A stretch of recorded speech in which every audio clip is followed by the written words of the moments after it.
relevant. And actually today we are celebrating the Innovation Festival. I can see that colleagues are excited to be seeing the innovation that is done at Unisa. But before we do that, it is important that we start our program with an opening address. I would like to call Dr. Tobejane to give us an official opening address. Thank you so much.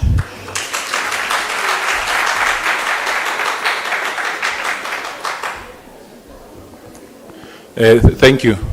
Program Director, our distinguished guests, colleagues, innovators, researchers, the students, and of course the friends of Unisa. I'm excited to stand before you to welcome you to the Unisa Innovation Festival 2025. In the next 3 days, starting today, the 18th to the 20th, across our campus, 3 campuses, Florida, Sunnyside, and Mecklenburg, we'll be celebrating the innovation, collaboration, and transformative power of ideas. As Program Director indicated, the theme for this year is a proudly African and globally relevant. This really captures what we are as the University of South Africa. We are deeply rooted in Africa's realities, and indeed, we are yet aspiring to shape global futures. As I'm someone from ICT, I've really seen the first-hand how Unisa has developed its own innovative and innovation identity. We are just more than a distance learning institution. We have come we are driver of applied research, knowledge transfer, and societal influence. Through the leadership, of course, of our Directorate of Innovation, Technology Transfer, and Commercialization, this Innovation Festival has become a key part of our innovation ecosystem.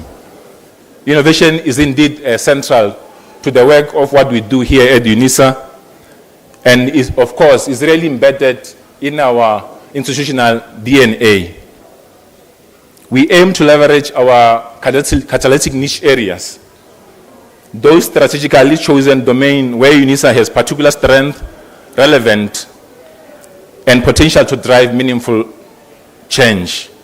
This innovation, these niche areas include areas such as energy and green economy, technological innovation and digital futures, health and wellness, social justice and transformation, and of course, space science and engineering. By focusing on our research, capacity building, and partnership efforts in these areas, we aim not only to generate new knowledge, but indeed to transform them into the solutions that benefits our communities both globally, locally, of course, and globally, and of course, across African countries. It is quite fitting to have this festival at this campus, our science campus, which boasts some of the state-of-the-art facilities where groundbreaking work is taking place. And of course, today we'll have opportunity to move around and see these facilities and of course interact with these excellent innovators that are here. Allow me, Program Director, to highlight some of the key features of the program and explain why they are strategically important to Unisa's future. Today is an opening day. We are quite honored to be in the presence of our keynote speaker, Prof. Benjamin Addison, the co-founder and executive director of Divansi Institute. His insight indeed in the blended education, innovation, and impact mirror Unisa's own mission to diversify and deepen our research in innovation. Immediately following his speech, we will have a crucible session where we'll hear pitches by startups supported through our UniVenture, as well as our student and staff innovators, who are, of course, the recipients of our innovation support program. This is where the theory becomes the practical. Ideas around solar energy, biosensor system, wastewater treatment, and more will be on display. Of course, in the afternoon, we'll open our labs, various labs, of course, electronics lab, bio lab, wet lab, social innovation labs, and many cutting-edge technologies around the engineering facilities. These, of course, colleagues, are not just showpieces. They reflect the institutional investment in capacity, infrastructure, and, of course, future-focused research aligned with our niche areas. Of course, still today, in Horong building at Magelneck campus, our students, both masters and PhD, will present their research and innovation work. This is particularly important. Why? Because the next generation of scholars is at the heart of translating research into impact, and we are committed to providing them with the platform. Of course, tomorrow, Wednesday, we will host a series of pitching sessions conducted by our staff and students. Firstly, we'll feature the Forge, where the finalists of Unisa Innovation Challenge will present their innovation solutions. We will listen to speeches by 16 finalists chosen through thorough two-stage selection process from initial pool of almost 800 entries. And of course, the City of Tshwane Youth Innovation Challenge will take the center stage. Our students will present low-cost green solar power solution for informal housing. That's very key and important, colleagues. We'll also present inaugural Innovation Pioneer Program. This is an innovation program for Unisa alumni made possible by Unisa Foundation. Under this program, we will have 18 finalists that will present their innovation. And of course, ladies and gentlemen, these initiatives not only encourage entrepreneurship, but also reinforce Unisa's role as a partner in municipal and socio-economic development. On Thursday, as our closing session, we will gather at Inoxondonga Auditorium on Sunnyside campus for festival's closing ceremony. We will have a keynote from Ms. Notolo Fani, CEO of Phenomenal Light Construction. Her presence will exemplify the strong industry and academic we value most. And of course, we'll honor and celebrate those innovators who have distinguished themselves in various innovation challenges. I see this festival as a symbol and not just a mere event, but as a strategic lever. Here is how I view Unisa's role in the broader national and continental innovation landscape. Firstly, we see ourselves as an ecosystem builder. Through our DITTC, Unisa is building innovation infrastructure, encompassing labs, funding, mentorship, and intellectual property support. This initiative, like Crucible, the Forge, coupled with the support provided through the ITTC Univenture, reinforced our commitment to converting ideas into viable solutions. And of course, secondly, we see ourselves as a talent developer as Unisa. Our student, especially postgraduate researchers, are our greatest assets. The postgraduates demonstrate not only scholarly excellence, but real world relevance. Our Innovation Pioneer program further strengthens our alumni innovation pipeline, encouraging graduates to create social and economic values. Thirdly, we do see ourselves as a strategic partner to government and industry. By integrating City of Tshwane Youth Innovation Challenge, Unisa is aligning with municipal priorities and contribute to the local development. Through workshops and panels like the one with Shana Ninaba from Water Research Commission, we engage directly with innovation ecosystem practitioners. Our sponsors, including the likes of AWS, Ingaba Biotech, and others, show strong confidence in our ability to deliver high-value innovation. Lastly, we really see ourselves as a global Africa thought leader. The festival theme, as we said, proudly African, globally relevant, is not rhetoric. It reflects our ambition to produce research and innovation, addresses African priorities while remaining competitive in a global context. We aim to use our platform as a way to showcase African technology, entrepreneurship, and knowledge exchange. And of course, I really like to call to action to everyone present here, in particular to our researchers and students. Use this week to showcase your ideas, engage openly, ask questions, and seek collaboration. Do not just pitch, but of course, build a lasting partnership. To our industry and government partners, lean into Unisa's strength, co-create with us in energy, health, and social innovation, digital innovation, and of course, space science. Your investment do not do more than just the fund ideas, they catalyze change. To my academic leadership and staff, let us stretch our ambition. Innovation is not a separate track. However, it needs to be integrated in our academic research and, of course, strategy.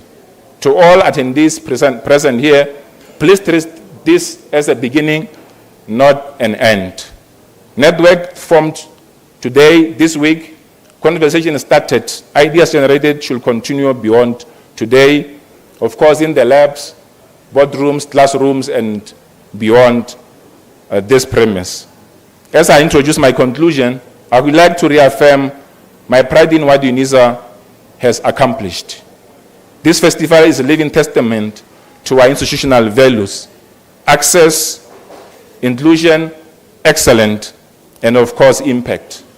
It is a proof that as an open distance university, we can be at the forefront of innovation, contributing meaningfully to South Africa's and Africa's development. And indeed, let us use this week to inspire, to collaborate and set course for the future, where Unisa is not just merely a beacon of learning, but a catalyst for a change.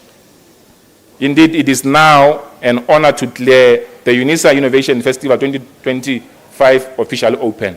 I thank you.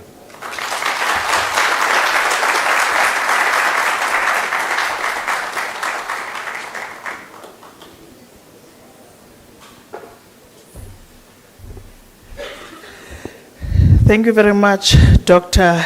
Tobejane, for that thought-provoking opening address. One of the key things that I picked up from this address was that it is important for us to really focus on capacity development, because without that, we would not have these innovative ideas that are outside. And also collaboration will take us very far. Without wasting time, I would like to call Prof. Tembela Healy, who will give us an overview of CSET strategic projects and facilities. Thank you so much.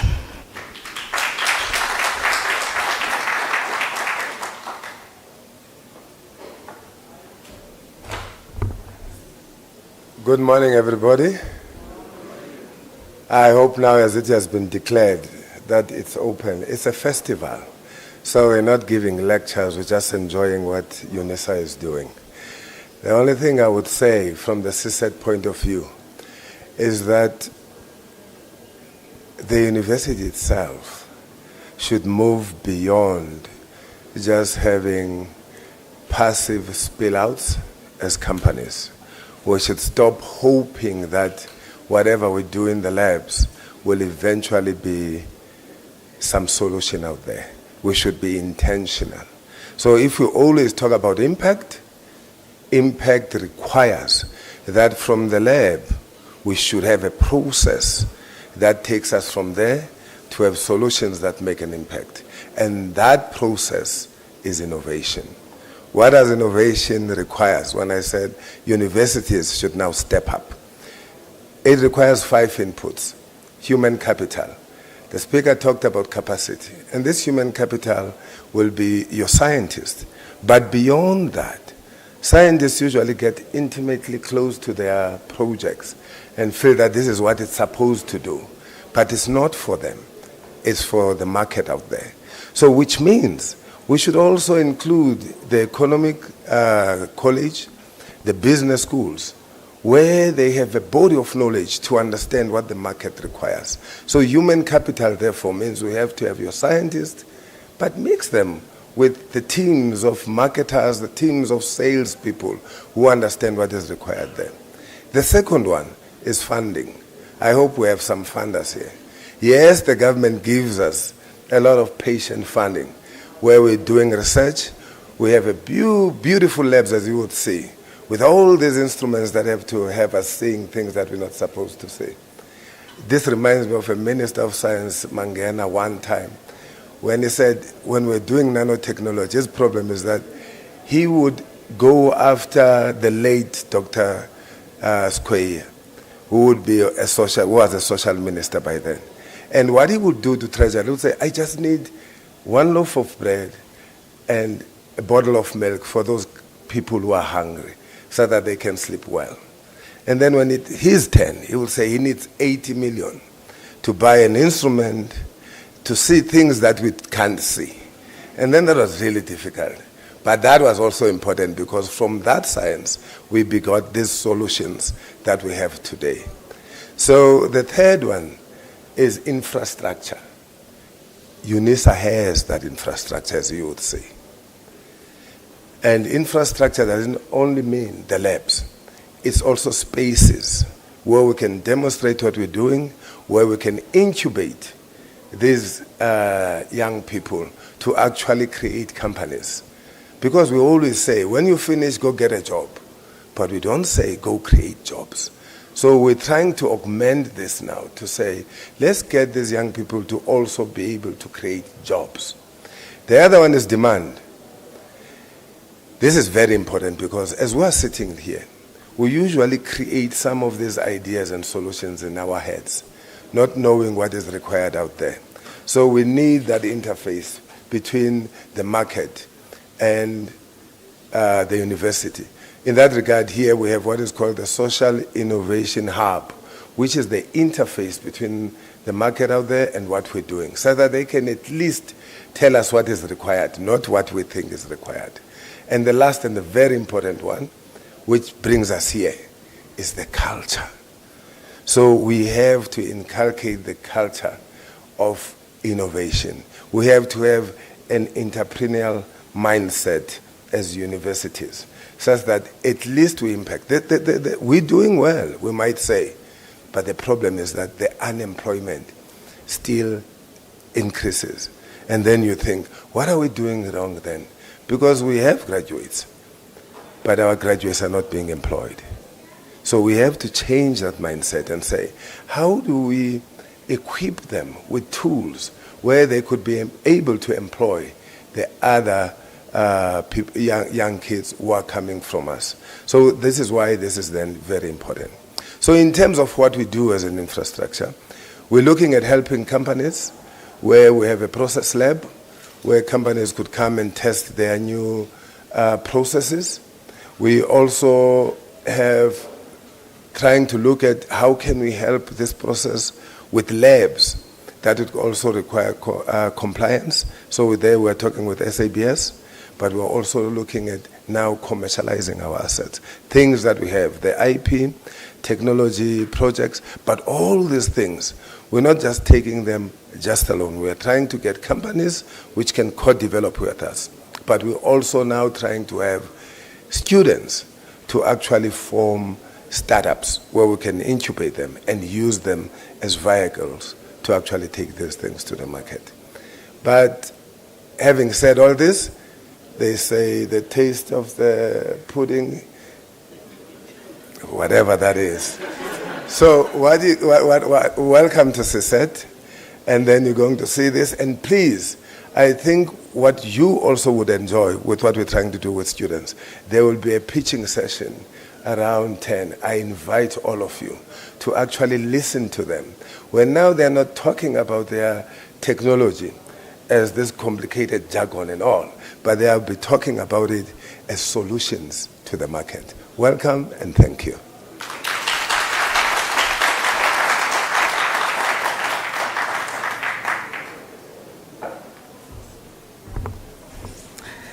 Thank you, Professor Healy, for your talk. So one of the things that he mentioned is that we need funding for this innovation. We also need to equip the younger generation in terms of innovation and commercialization so that we can create more jobs for the younger generation. Now I would like to call Prof. Mapoli, who will give a talk on overview of KAYS under the strategies and facilities. Thank you.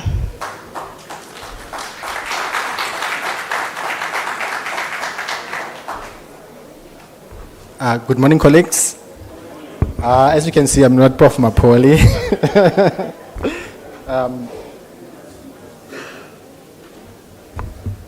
So I'm standing in for Prof. Mapoli, who's our Executive Dean in the College of Agriculture and Environmental Sciences.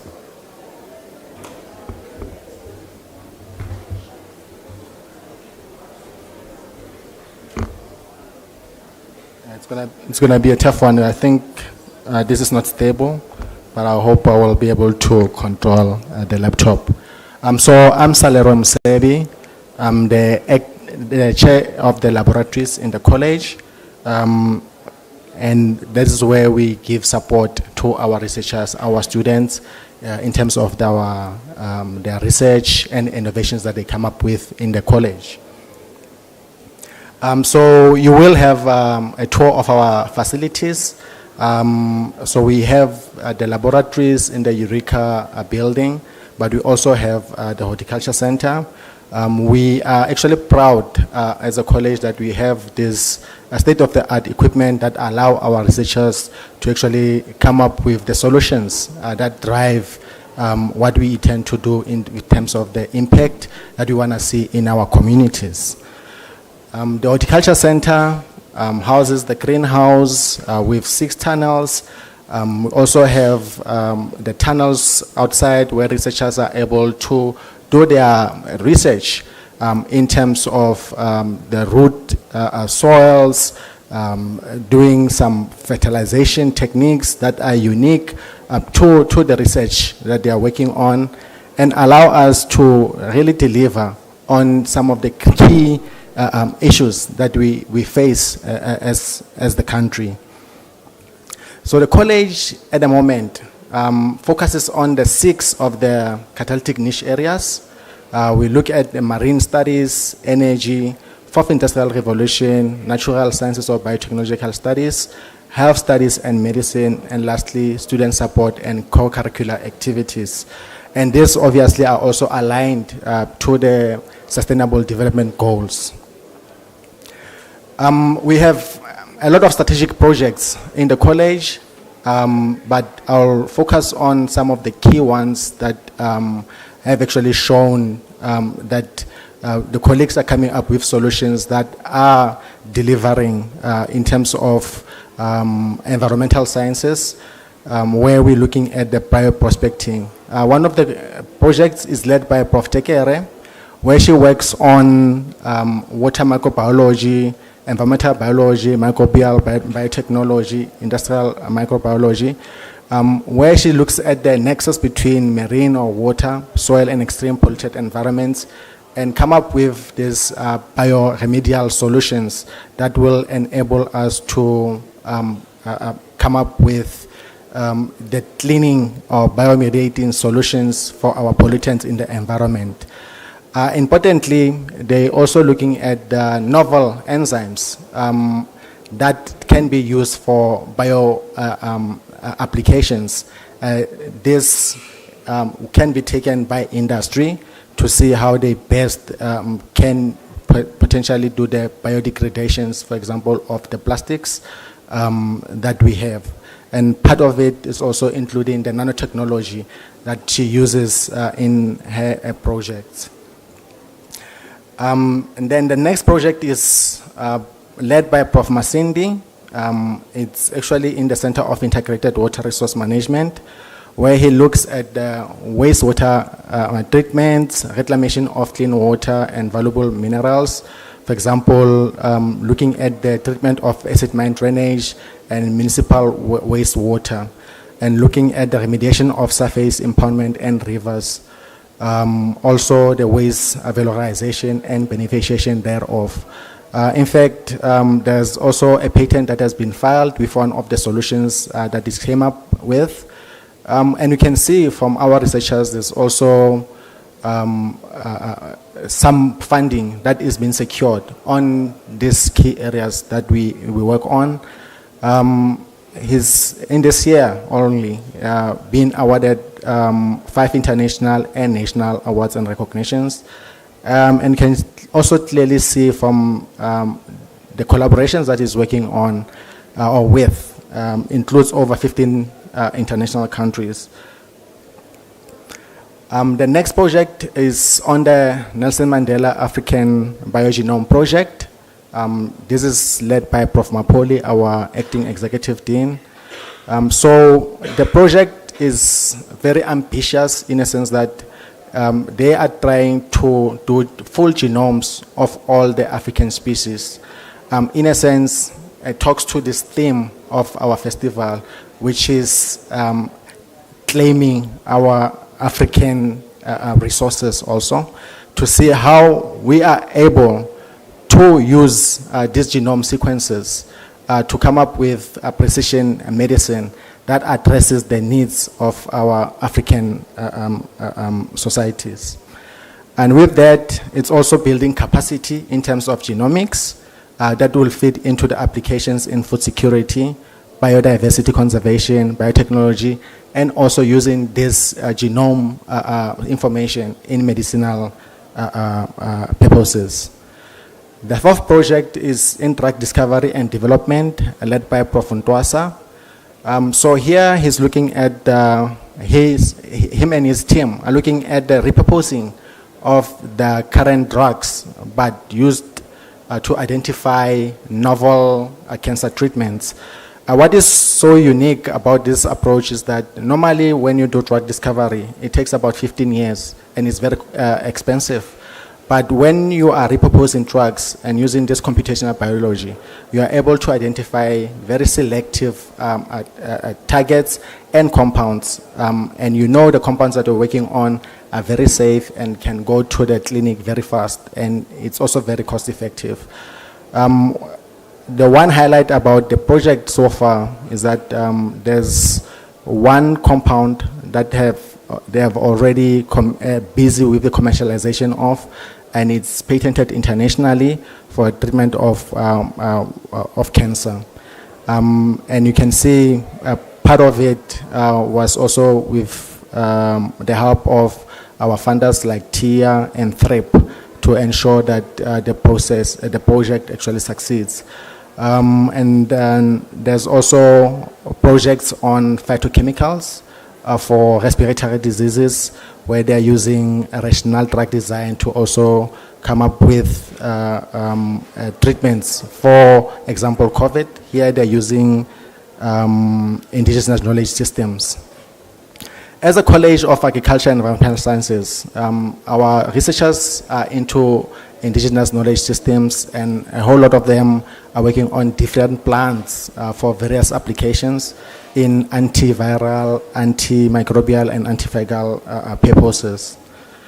And second, last project I wanted to highlight is by Dr. Sana Nkadimeng, who's working on the psilocybin mushrooms and psychedelic compounds.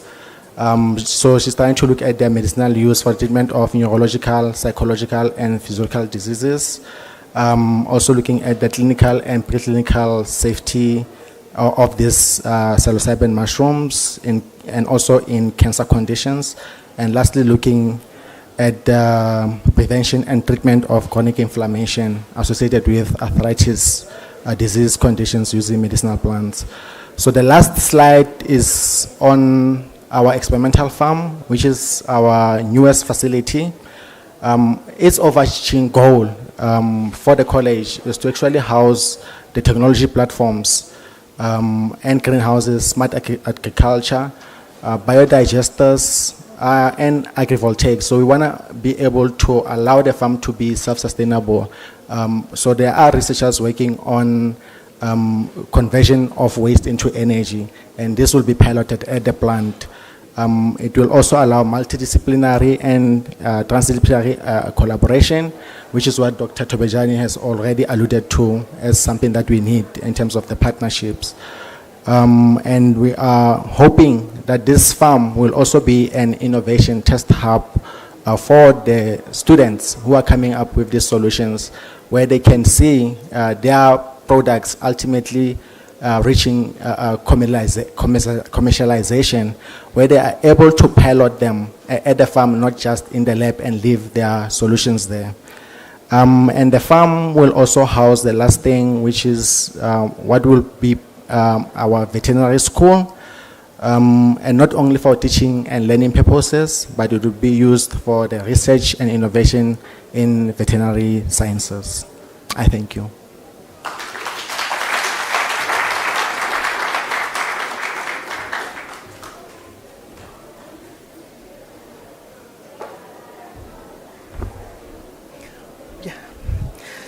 Thank you so much, Dr. Mosebi, for presenting the exciting research that is done under Akaya. I believe that after this session, colleagues will come to you for collaboration purposes, because this is very exciting. Without wasting more time, I would like to call Ms. Dube from Inqaba Biotech, who will introduce the keynote address.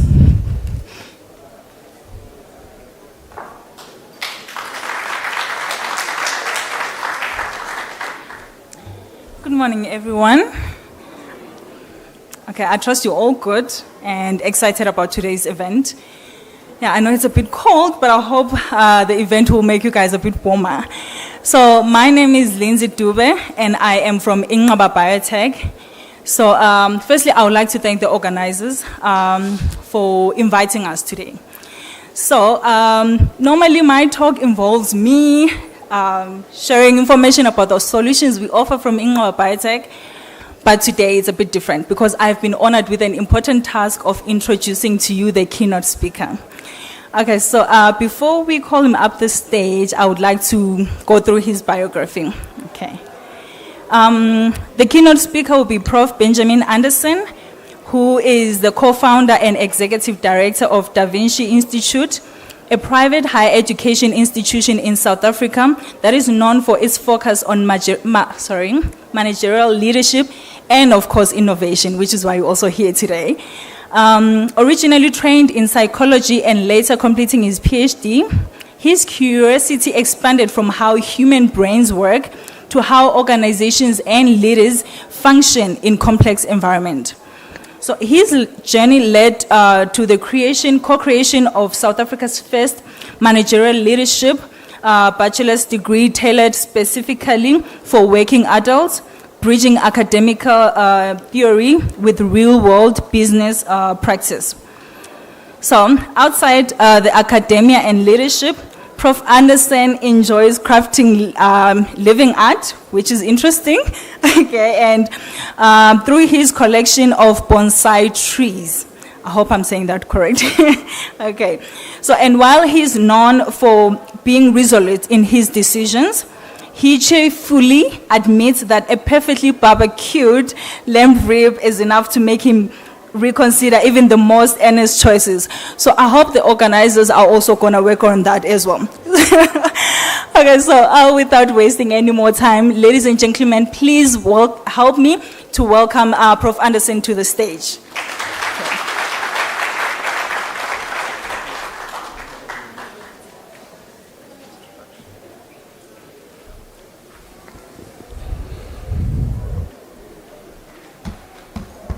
So I can just...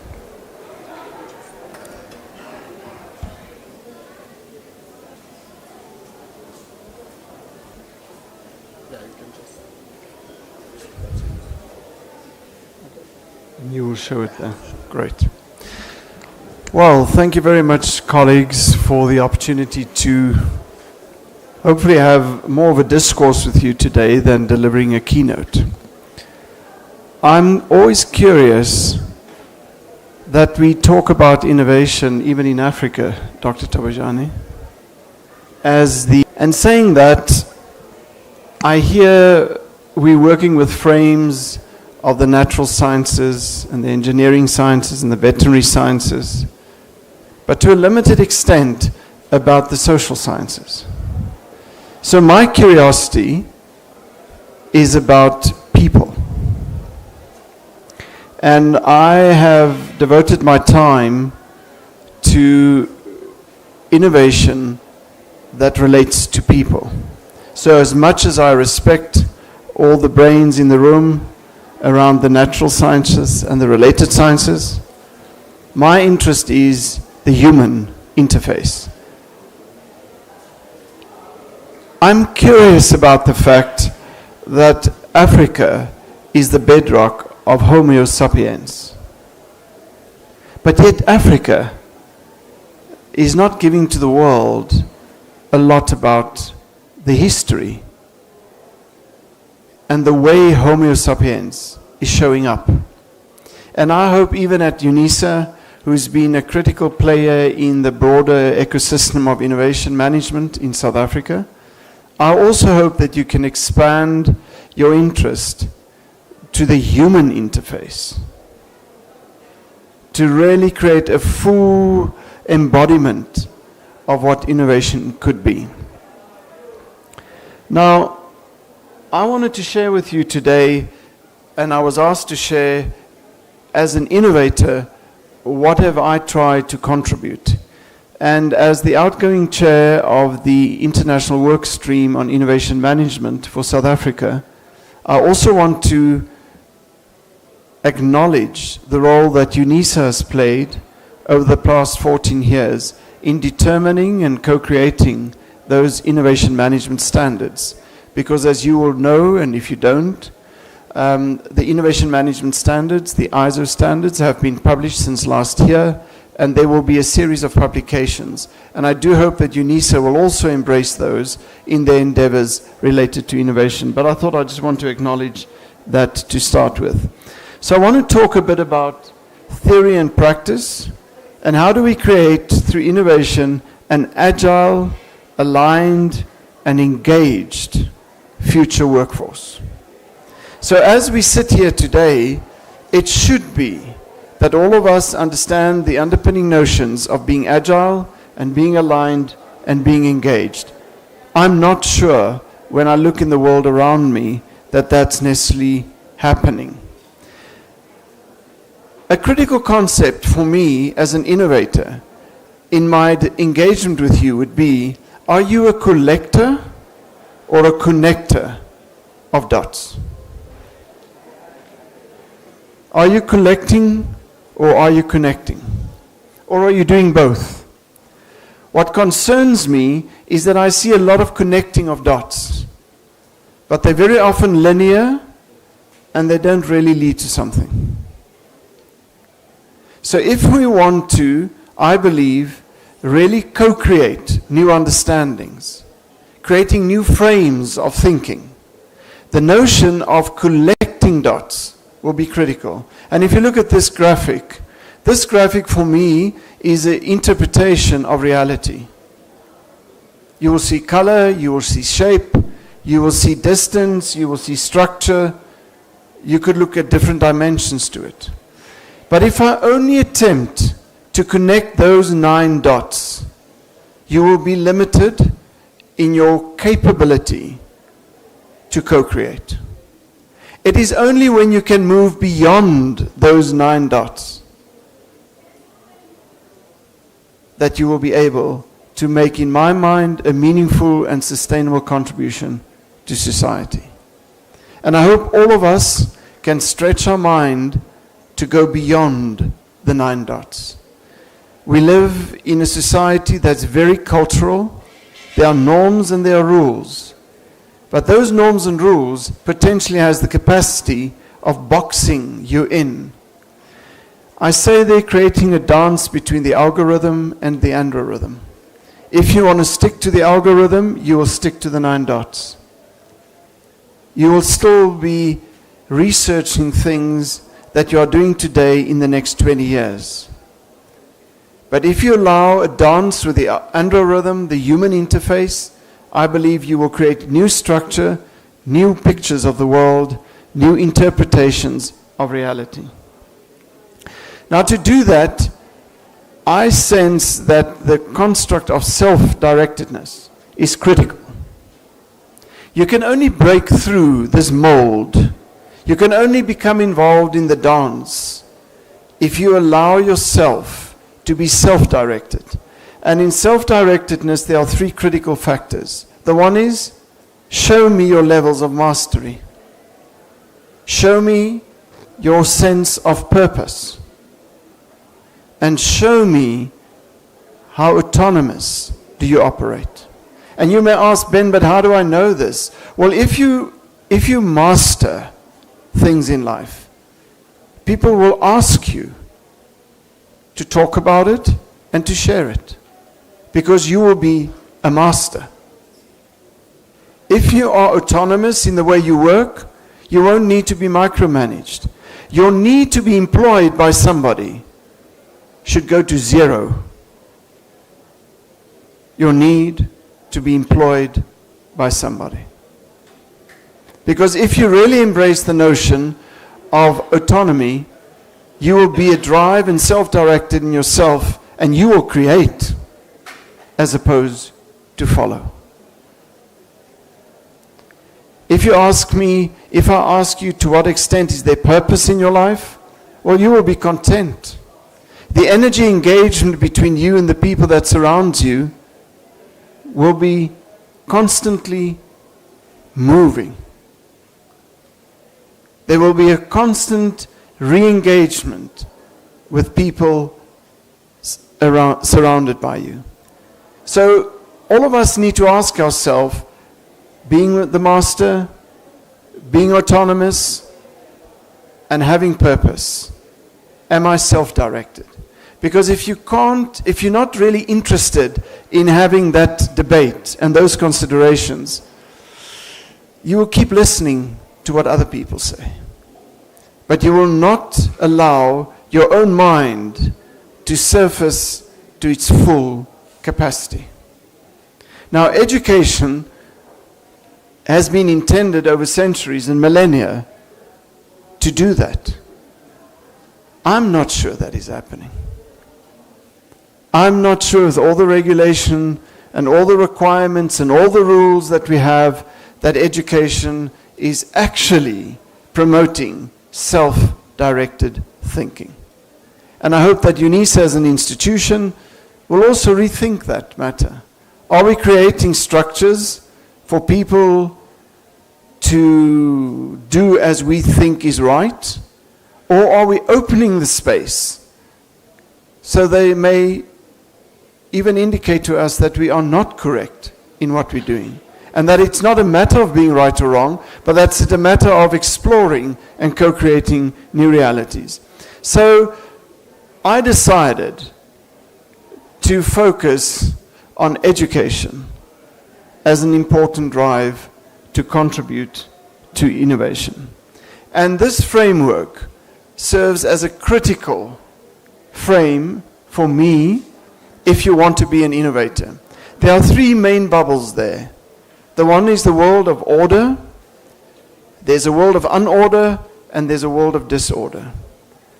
Now, if you are a juggler and you are able to juggle order and unorder and disorder at the same time, I will bet you will be an innovator. You will stop talking innovation, you will do innovation. And what do I mean by that? If you look at the world of order, you can have an appreciation that there's a known reality where I can try to simplify things and use categorization to do that. I can also understand that the world can be a knowable place where I can look at complicated things and analyze them and understand the interrelations. But if you understand the know and the knowable, You're only busy with the world that you know and that is knowable, and that's the world of order. How much innovation do you think will sustainably happen from that reality? Well, innovation has come from that reality, but not necessarily sustainably so. We in a world that is becoming more and more inclusive of diverse and heterogeneous perspectives. The world of the known and the knowable, which academia has embraced for centuries, is at risk. The theories and the frames and the ways of showing up can only take you that far. You'll have to consider the unordered world, where it's also about complexity, where it's about probing and asking questions and not giving solutions, and where it's about allowing the emergence of new realities. How much at Unisa is a student allowed to be probed and not to be told, and to expect the emergence of new understanding? Or do we teach the teachings and we regurgitate those teachings and we say you're a distinction student? That does not improve innovation in any way. There's a third dimension of reality, and that's of the chaotic, which is just about positive energy. I just go where my gut takes me. I just follow my gut. I follow my inkling. I don't know where I'm going. I'm just on a journey. That's the world of the unorder. Now, Snowden has indicated to us through the research they've done over a long period of time, if you are able to balance order and unorder, and the energy that goes with it, the known, the knowable, the complex, and the chaotic, if you can balance those two things, you will be able to minimize disorder. Now, if I look at the world currently, it's a beautiful display of disorder.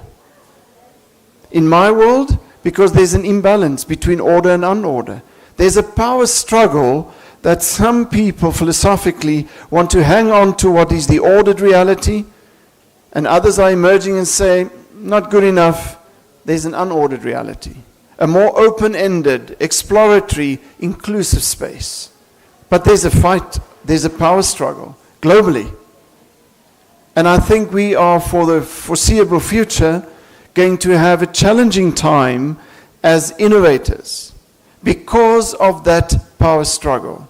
Because behind those power struggles, unfortunately, in a modern day reality, is an economy, and behind that economy sits money. And as innovators, you want to tap into that money. It's going to be increasingly challenging, as long as this imbalance is continuing playing off around us. But for you at a personal level, what I wish for everyone who's an innovator at least, that you will be a great juggler of the ordered and the unordered energies in an attempt to minimize disorder. Your innovation should be minimizing disorder. If your innovation does not achieve that, it won't be sustainable. You will have product, you will have IP, but you will not make a lasting contribution to society.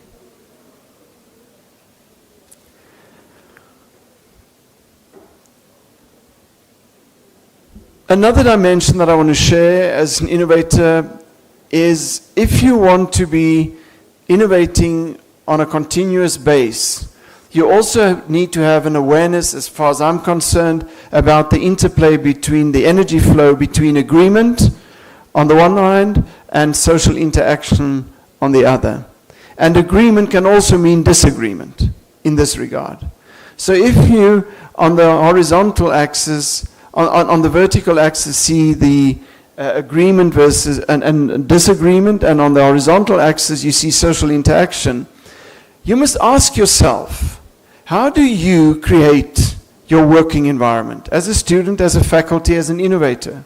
Are you in the first coordinated space where you want to sit in the center and hold the controls, and all the other people say, yes, my lord, yes, ma'am, we'll do it,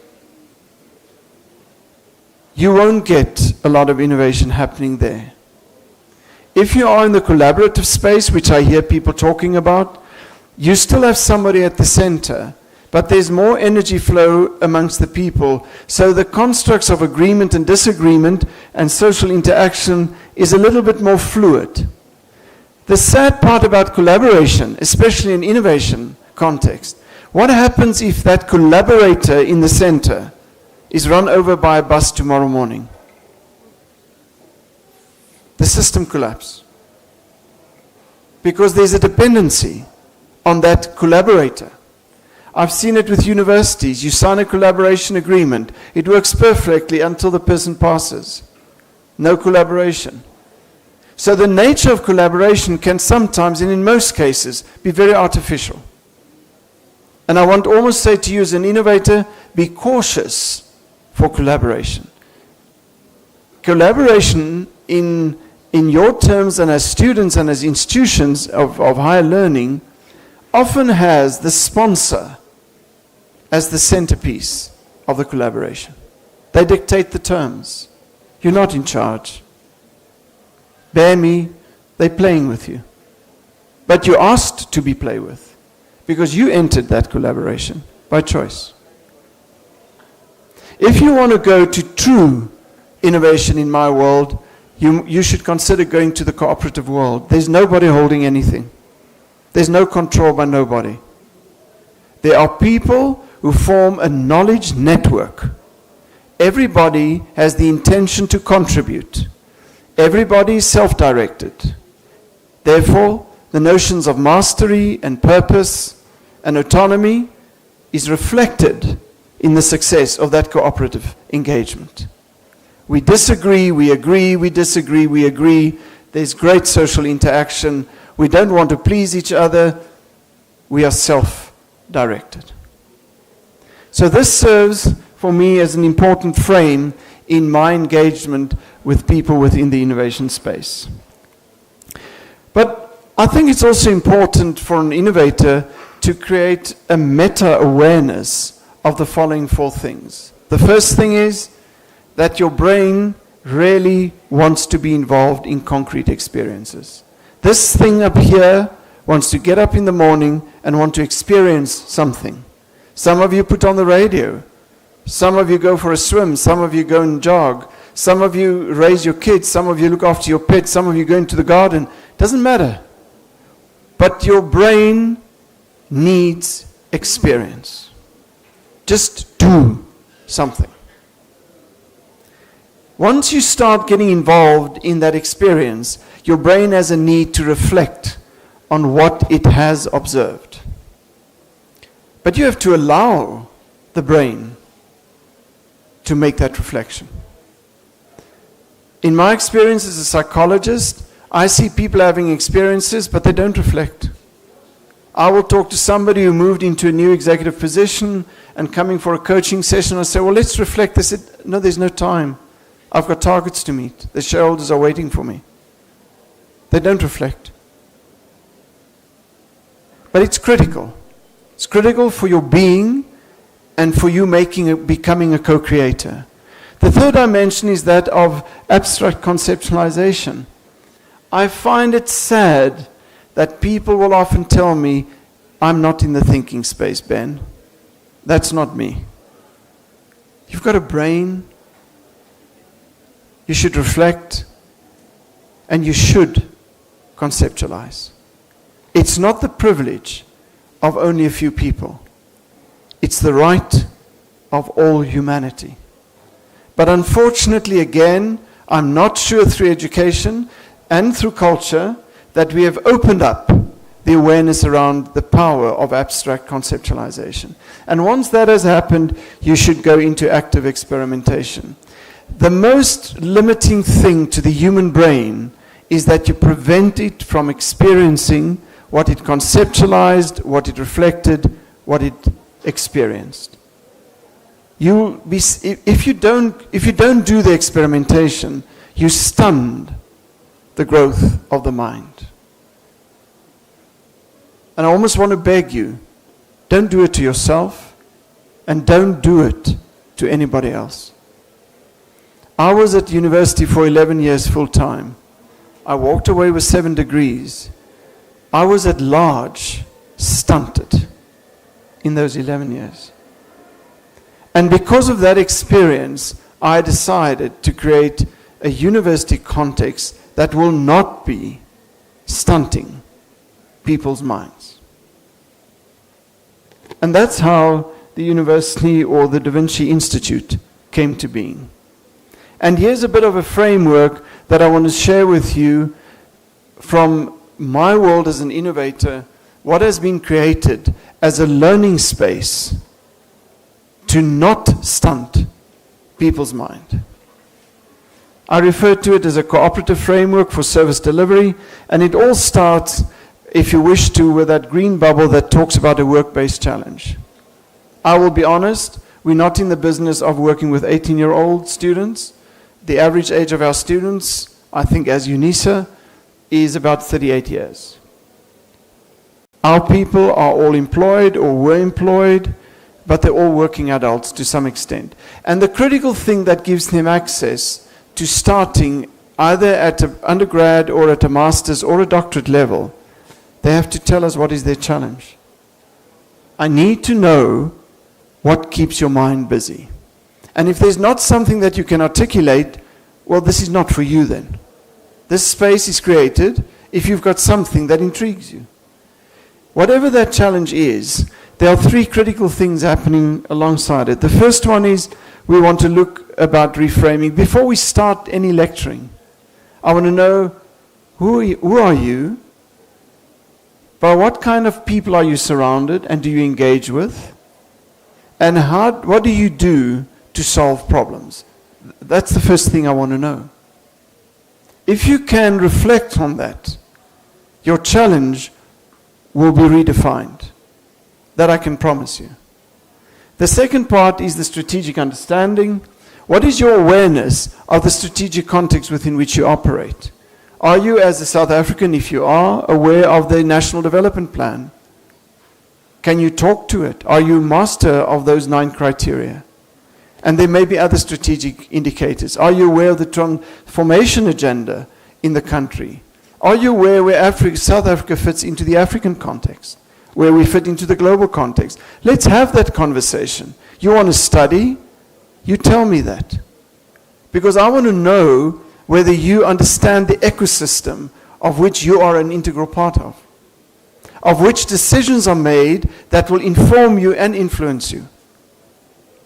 Once that is clarified, I see a revisiting of the challenge again. It morphs. The last part is the green button on that side, understanding the system.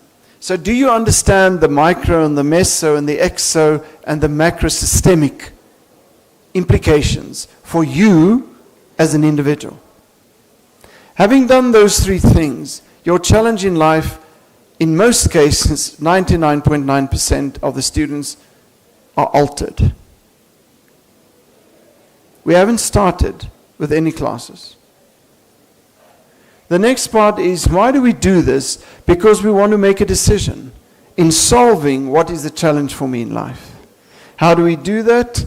We look at your workplace reality, and we look at how you manage technology, how you manage innovation, and how you manage people. Now we're getting to content. And that serves as a frame to inform those decisions that you can make in solving your challenges that you have in life. Why do we want to make a decision? Because ultimately, you must implement a value-added solution. Stop talking about innovation. Be the innovator. I'm not sure that enough of us are interested in really implementing value-added solutions. And then, as a last component, are you able to determine the return or the social return on investment? This is not academics. This is not for people in an office up somewhere. Everything I do, everything that you do, what is the social return on investment? Well, how does it impact on people's lives? How did it impact on the team? How does it impact on the strategic direction of where you want to go? And once you go through that cycle, we hope that it will be an ever iterative process. You look at a new challenge, you'll go through the same process. You go to the value-added solution, you look at the social return on investment, and you continue. So to conclude, I think there are many ways that we can interpret the construct of innovation.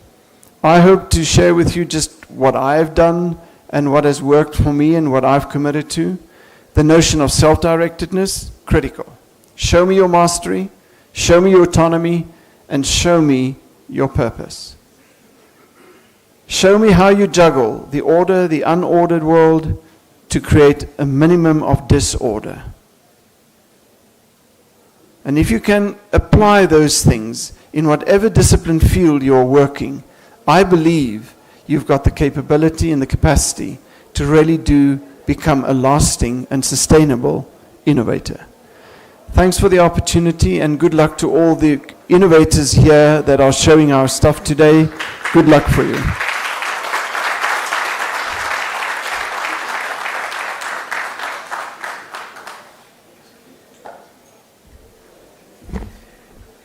Thank you very much, Prof. Anderson, for that mind-blowing teaching. I'm sure colleagues are very excited to learn more about these frameworks, various frameworks that Prof. Anderson spoke about. I've learned that there's a token of appreciation for Prof. Anderson.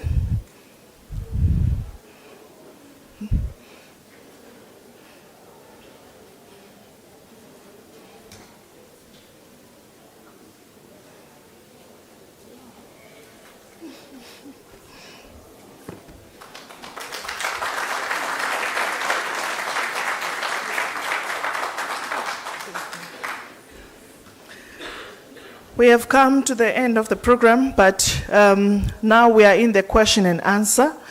Should anyone have a question or need some clarification on the 4 speakers that spoke initially? I will now open the floor for anyone who would like to speak. Any questions, colleagues, comments?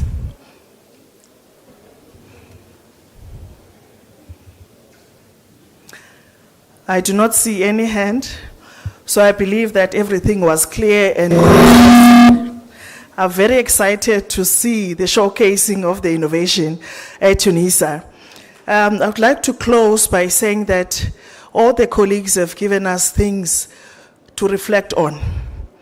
And we believe that if we are doing capacity, meaning that training master's, doctoral, and postdoctoral fellows, and securing funding, collaboration, we will go far in terms of innovation and commercialization in South Africa. I'd like to thank you all, colleagues, for attending this session. Thank you so much.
peaches. We have our judges seated here at the front.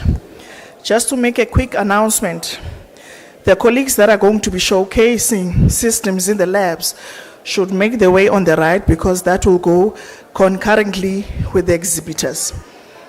So we would like to open the crucible pitches because there are groups that are ready to do the pitches. Thank you.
All right, ladies and gentlemen, our first team that is going to set the tone for us with the crucible pitches. Let's please give a warm round of applause to the Waste to Health team.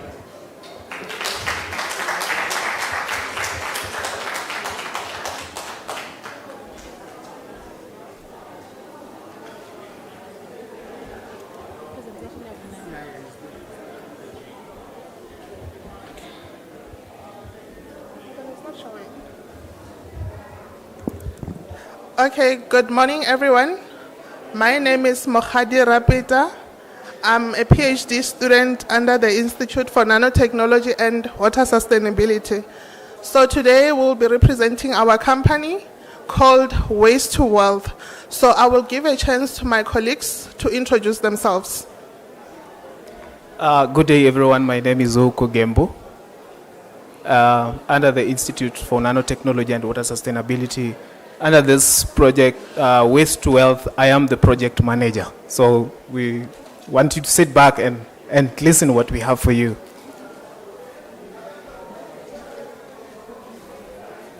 Greetings to the House at large. My name is Mocha Mufukeng. I'm a PhD candidate in ARCES. I am also one of the few black females that are CEO in this mega company that my marketing manager is going to present to you. So bask in rapture and listen to the beautiful pitch.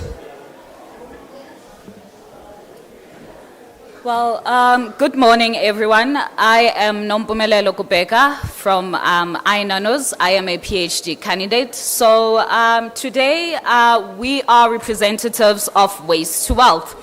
So have you ever thought of waste being actually revenue? Have you ever thought of killing a bird with basically 3 stones? Well, we are Waste to Wealth. Well, let me introduce to you our pyrolysis system. Our pyrolysis system is a 3 integrated system whereby we are targeting to actually produce microplastics, hydrogen. Okay, I think it's Sorry about those technicalities. So our waste to waste company, basically we are a company that is producing a 3 integrated system where we are targeting to basically produce microplastics, hydrogen, biofuel, as well as carbon nanotubes. Now, have you ever thought of how much landfill we actually make use of due to waste? Is waste really waste? To us, basically, waste is just basically misplaced carbons as well as misplaced revenues. So now there are about 400 million tons of plastics that are generated annually, and 68% of those in South Africa, it goes to the landfills. And only about 42% of those are actually burned into energy, and they produce toxic emissions. So now we speak about money. Well, when we speak about waste management, for just landfill scales, we are spending about 730 per ton for that. And in an annual cost, we are spending about 500 million. So when we speak of reducing those amounts of figures that we've just mentioned, our 3 integration system basically is the solution from pollution to solution. So we're actually going to be collecting our waste from our waste pickers. Now we are going to be tackling the problem of unemployment, because we'll be trying to actually introduce employment by giving revenue or by paying our waste pickers. We'll also be collecting our waste from the African reclamation organizations. And our 3 integration system, what we'll be doing first, we'll first actually wash our waste, clean the waste, and then shred it into smaller pieces. Then afterwards, we will then project our plastic material into our pyrolysis system, where we will then induce high temperatures so that we can be able to produce biofuel, as well as carbon nanotubes, as well as hydrogen gas. Now, what is our target market and what is our profitability that we're looking at? Our target market, we want to penetrate about 2% of this market. Our penetration market will basically be targeting the synthetic fuels as well as the hydrogen vehicles. And we are intending to actually produce about 10,000 tons of this, and we'll be selling this at about 72 Rand and 12 cents per kg. Our next target market basically will be actually producing biofuel for industries. Looking at the problem of load shedding, this will actually be a good penetrative market for us. And we intend to sell this biofuel at about 18.50 Rand per litre. And our profit margin that we're looking at about 3.9 million per year. Our next target market, as well as profitability for the carbon nanotubes, is to actually target the nanotechnology space. When we're already outsourcing most of our carbon nanotubes, especially our research institutions. So we intend to actually sell this product of our carbon nanotubes at about 1,704 Rands and 67 cents per kg.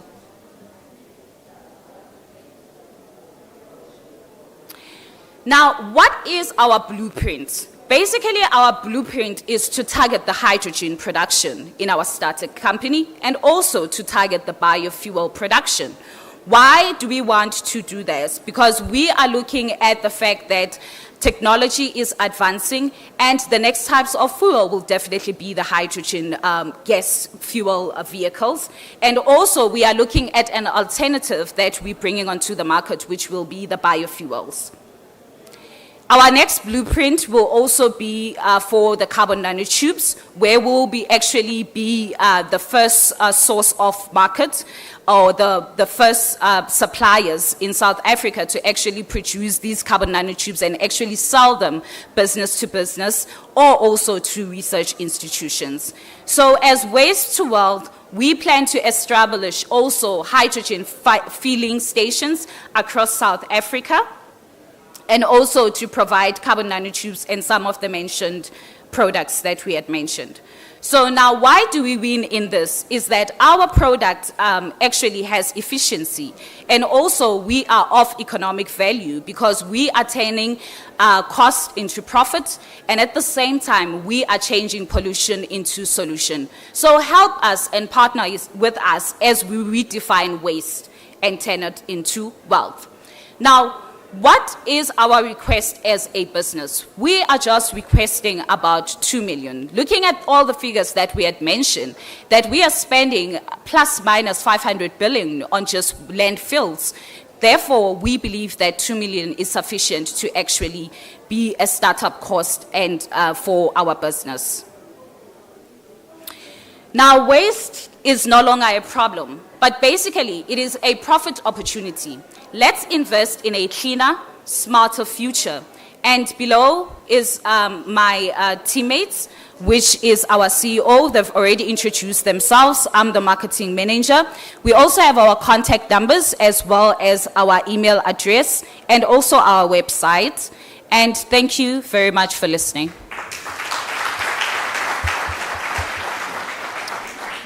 Thanks very much to the Waste to Wealth team.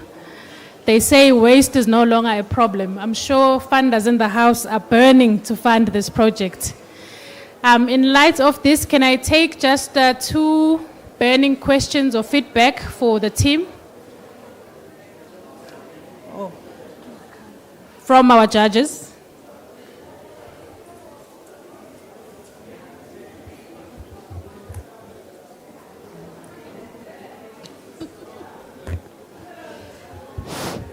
Thank you so much for this presentation. It really looks promising. It's a nice product that you are looking at. My question is customers. Have you actually,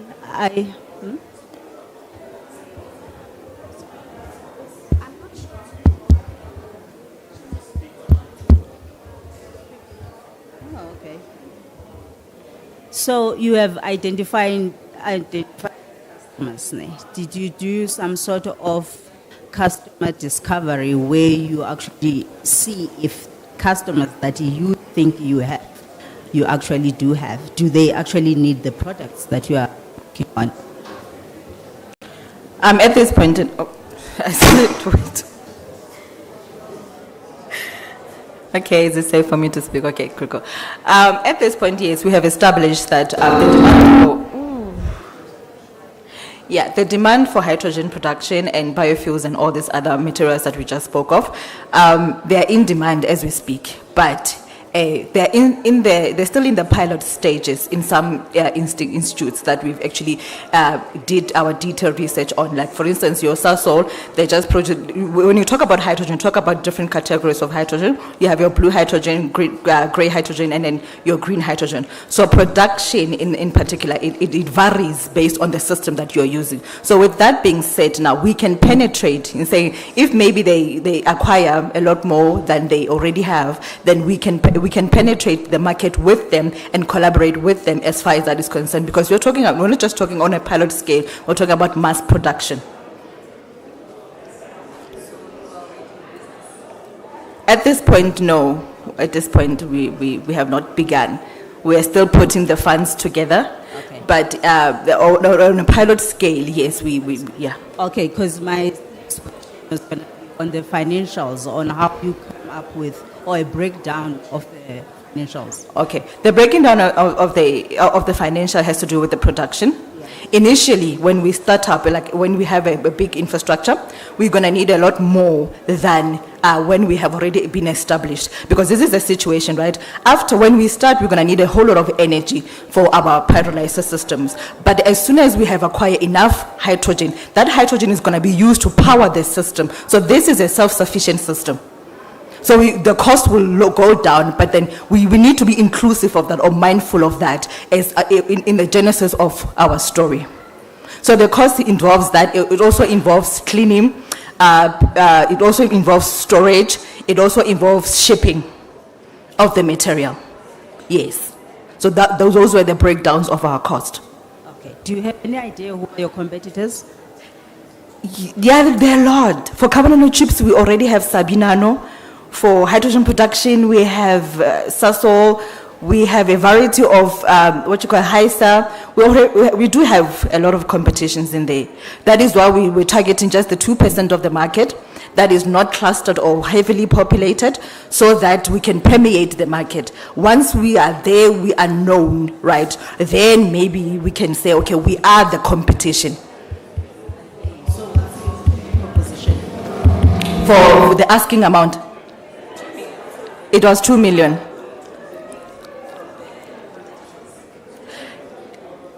How are we going to do it? To be unique. What are you bringing? What's new? What's innovative about what you are doing than what they are doing, your competitors? Okay. Remember, with them, the costing involved in their production systems and their precursor is different from ours.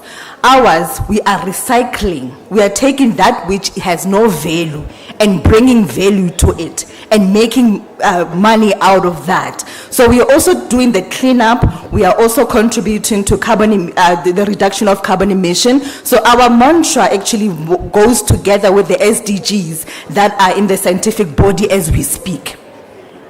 So it doesn't get better than us. It really doesn't. Okay. Thank you. Okay, thanks. I just have a few questions. Just before I raise my questions, just to make this remark that I think your innovation is based on a brilliant idea of me and making something out of waste. But I have just these two questions. You've indicated that there's a pending, so patent being in progress. Yes.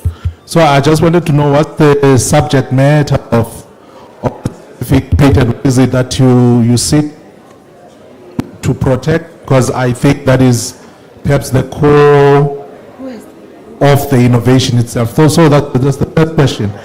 Another one is that you want to provide the product in the form of hydrogen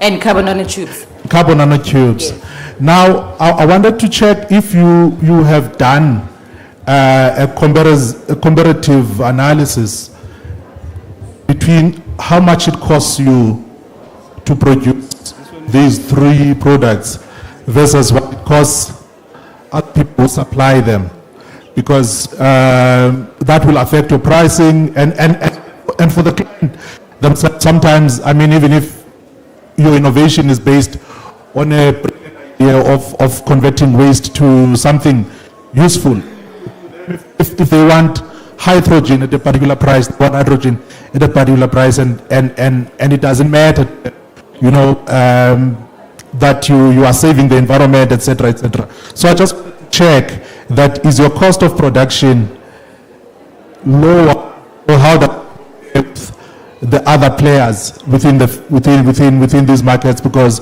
that would affect how you price and how you eventually get successful or not.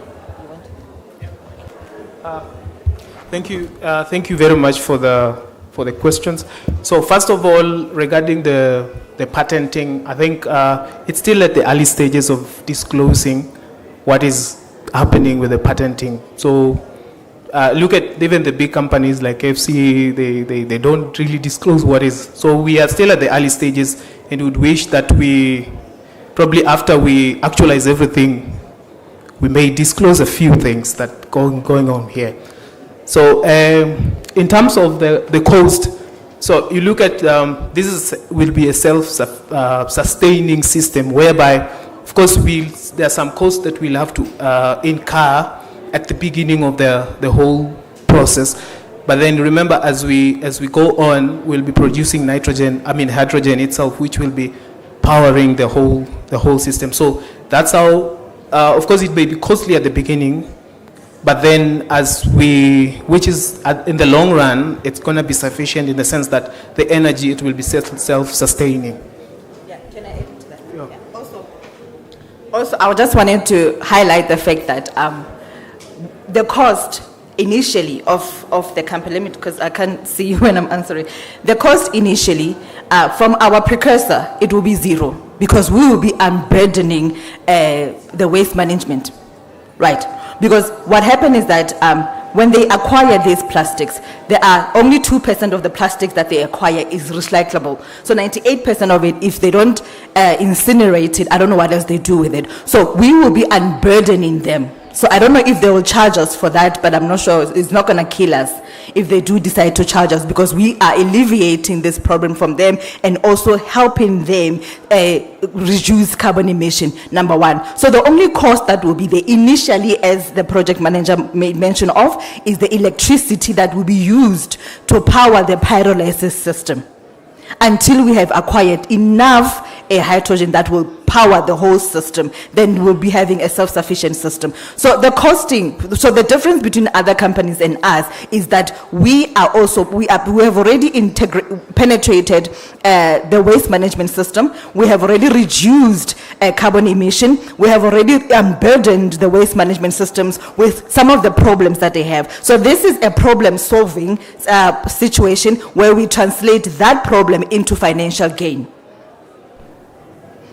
So that's what sets us apart.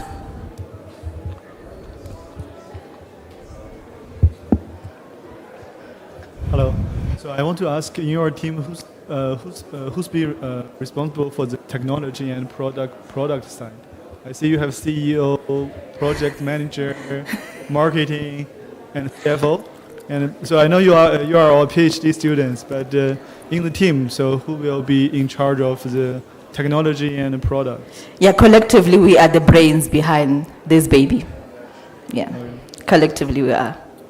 Until we can have enough money to hire people to do that. Okay. Okay. Thank you. Thank you very much.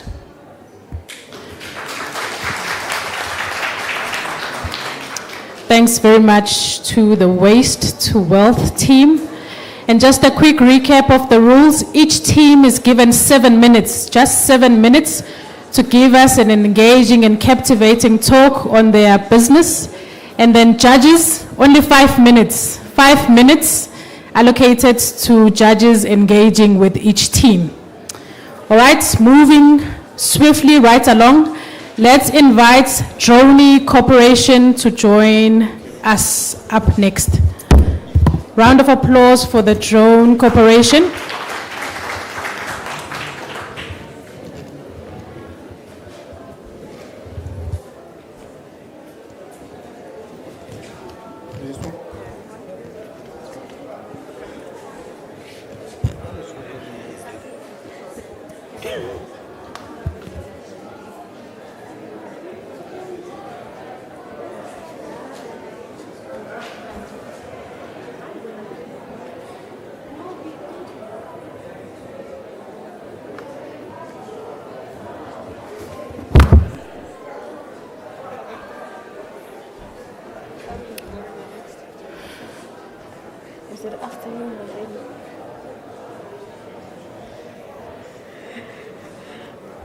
Good afternoon, everyone. My name is Mabatu Dinala. I'm a PhD student from ICAS. I'm here with my team from the Journeys company. As you all can see, this is a company dominated by black females. So I'll give over to my team members to introduce themselves as well. Thank you. Good morning, everyone. I'm Deborah Tamaskan from Masters in Engineering from ICAS department. Thank you. Hello, everyone. I'm Tabitha Alango, a PhD candidate from the Center of Aviation and Aeronautic Study. Good day, everyone.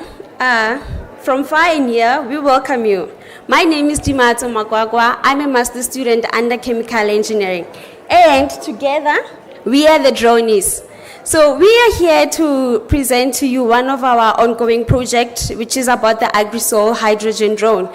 So please lend us your ears and be ready to open your pockets. Tabitha, I think they're ready. Thank you so much. So the agricultural department is one of the most important sectors in our economy. So every day that we wake up and think of food, we have to think of the agricultural sector. But have you for a moment thought about the challenges that this sector faces?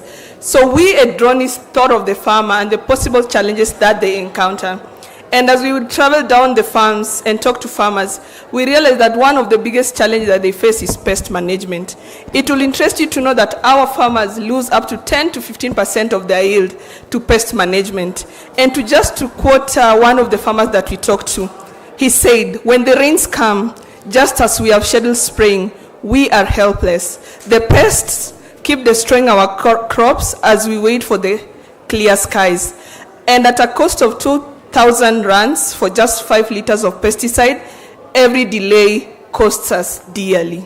This was Sakile Zondo, a mid-scale farmer from KwaZulu-Natal.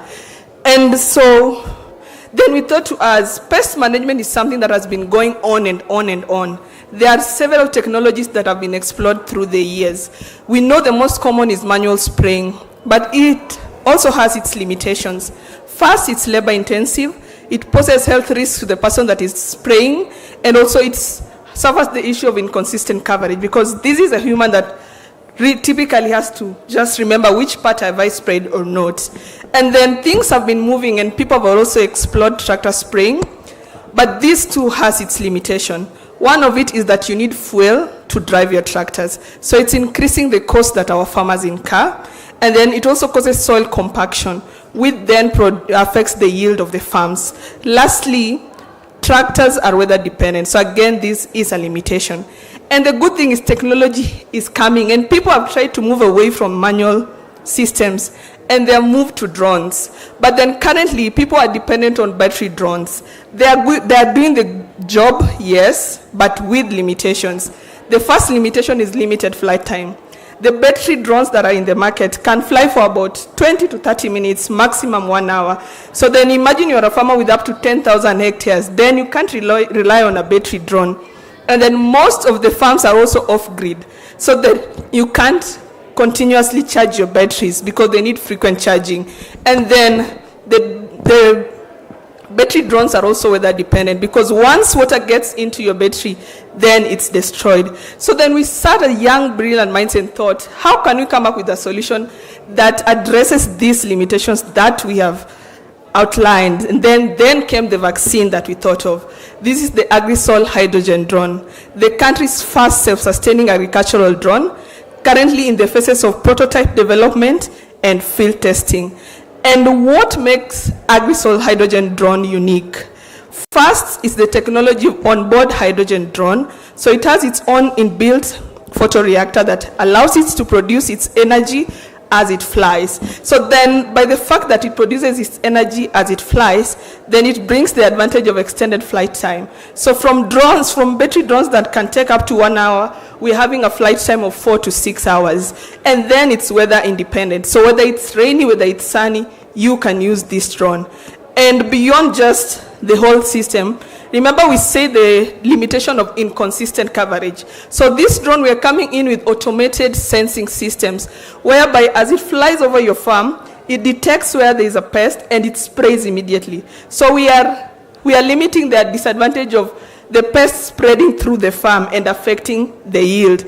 And then we all know that hydrogen is a clean source of energy because it only produces water. So then our drone also has the advantage of zero carbon emissions. And now, for the investors, I know this is what interests you most. What is the market potential?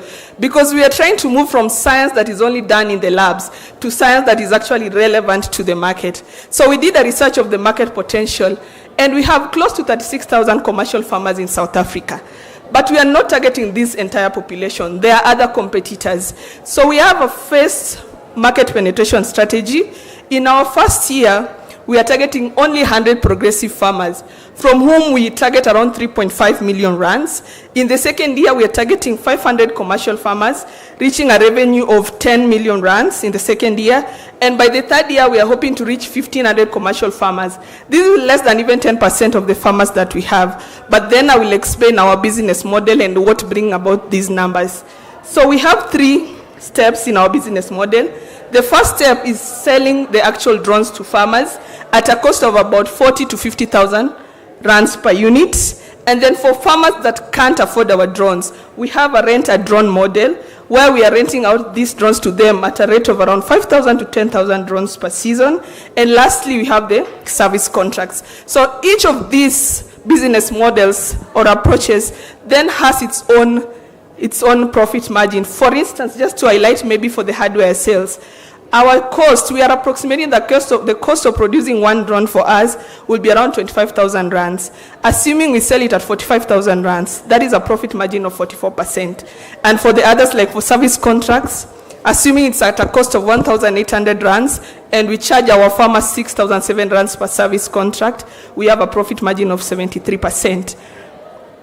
And now this is where we beg you to go into your pockets.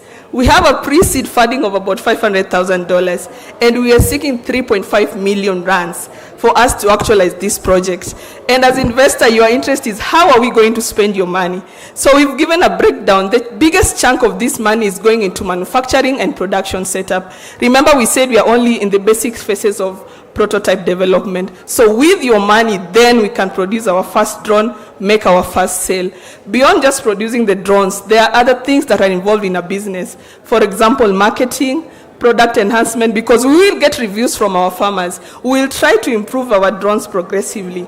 And as you see, we are only a team of 4 brilliant minds. So we are looking to also extend this base and hire more people with the money that you will give to us.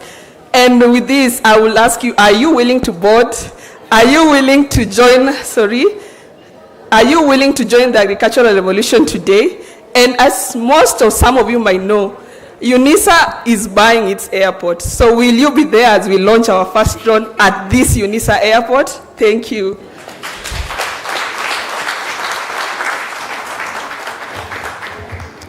Thanks very much, ladies. Over to you, judges.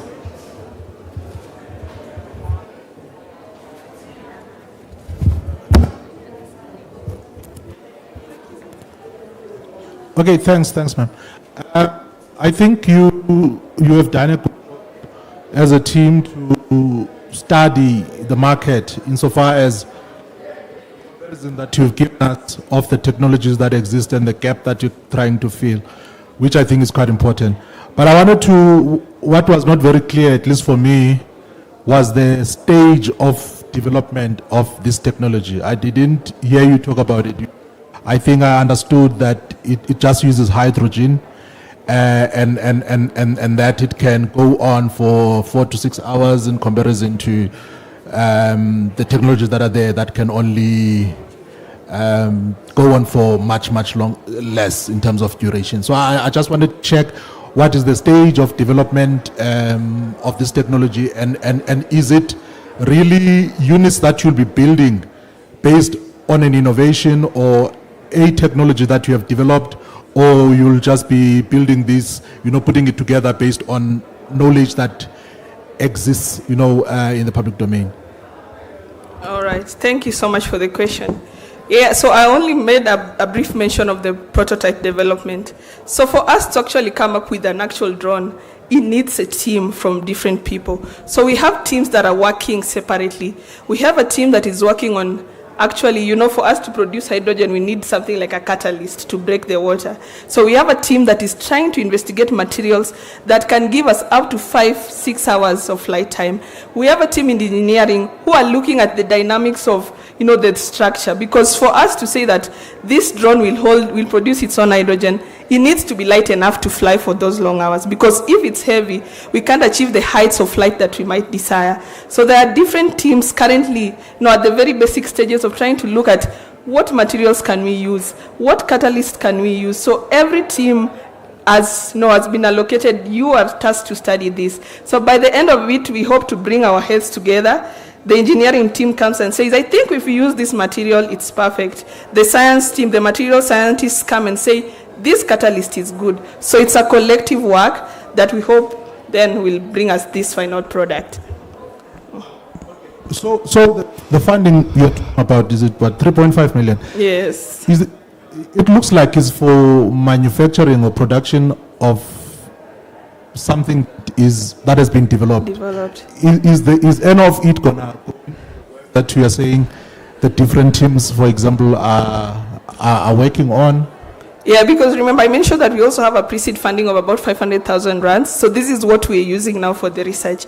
But this money that is coming in, remember as we test our product, we need to also do product enhancement. So that is why there is a percentage that was also allocated for the product enhancement in this money that we are asking for from you guys. Yes. Thanks.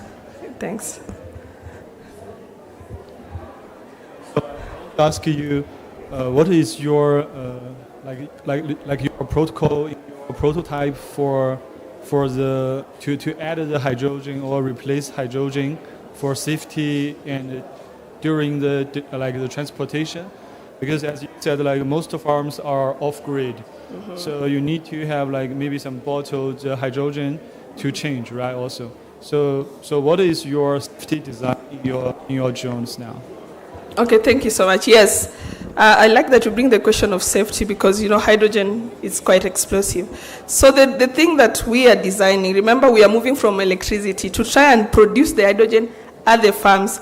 And this specific design is like we're integrating the photoreactor onto the drone. So it produces the hydrogen, stores in the hydrogen fuel cell, and then the hydrogen fuel cell drives the drone. But then this does not bring the question of safety out. Then we need to also have sensors inbuilt to detect if we have any hydrogen leakage, because that is when we can ensure that we are driving our drones safely. So. Okay. So you are seeing you are actually generating hydrogen on the drone, right? Yes. So it's chemical, or what is what is do you need energy because we know to generate hydrogen you also need energy. Where does this energy come from? So it's photocatalytic. So as the drone flies over the farm, the sun rays or the energy from the sun then shines onto our photoreactor, and then the catalyst is in the water. So as the water shines, as the sun shines, then it splits the water to produce hydrogen. The hydrogen is stored in a fuel cell, and then the fuel cell drives the drone. So the only source of energy we need is the sun. But if you need the sun to generate hydrogen, then you still have the weather limitation. Yeah, that's why I'm saying, okay, there is the weather limitation, true. But do you know, even in a cloudy day, there are still rays of the sun, because there is the UV range just beyond the visible range. So even on a day that there is no sun like we might see it today, our drone will still function because it's absorbing maybe the UV wavelength of sun rays here. Okay. Yeah. Thank you. Thank you. Thank you so much. Thank you. It's a brilliant idea, and all the best. Thank you so much. Thank you. Thanks very much to the Drone Corporation. Joining us next then, ladies and gentlemen, is Smart Water Technology. Smart Water, it's your turn to shine.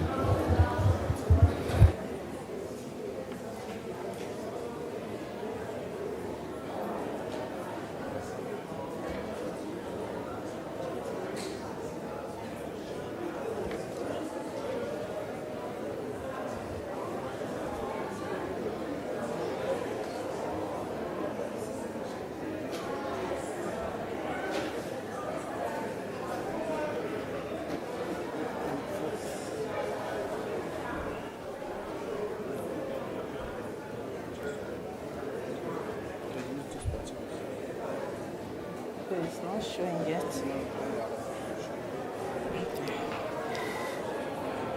Good morning, everybody. My name is Grace Peleju.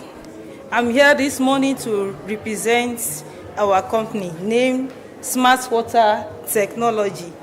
So this company is made up of 3 people, but I'm here this morning to represent our company.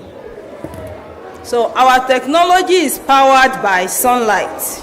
And let me start by saying, water is life. Where you have water, there is life.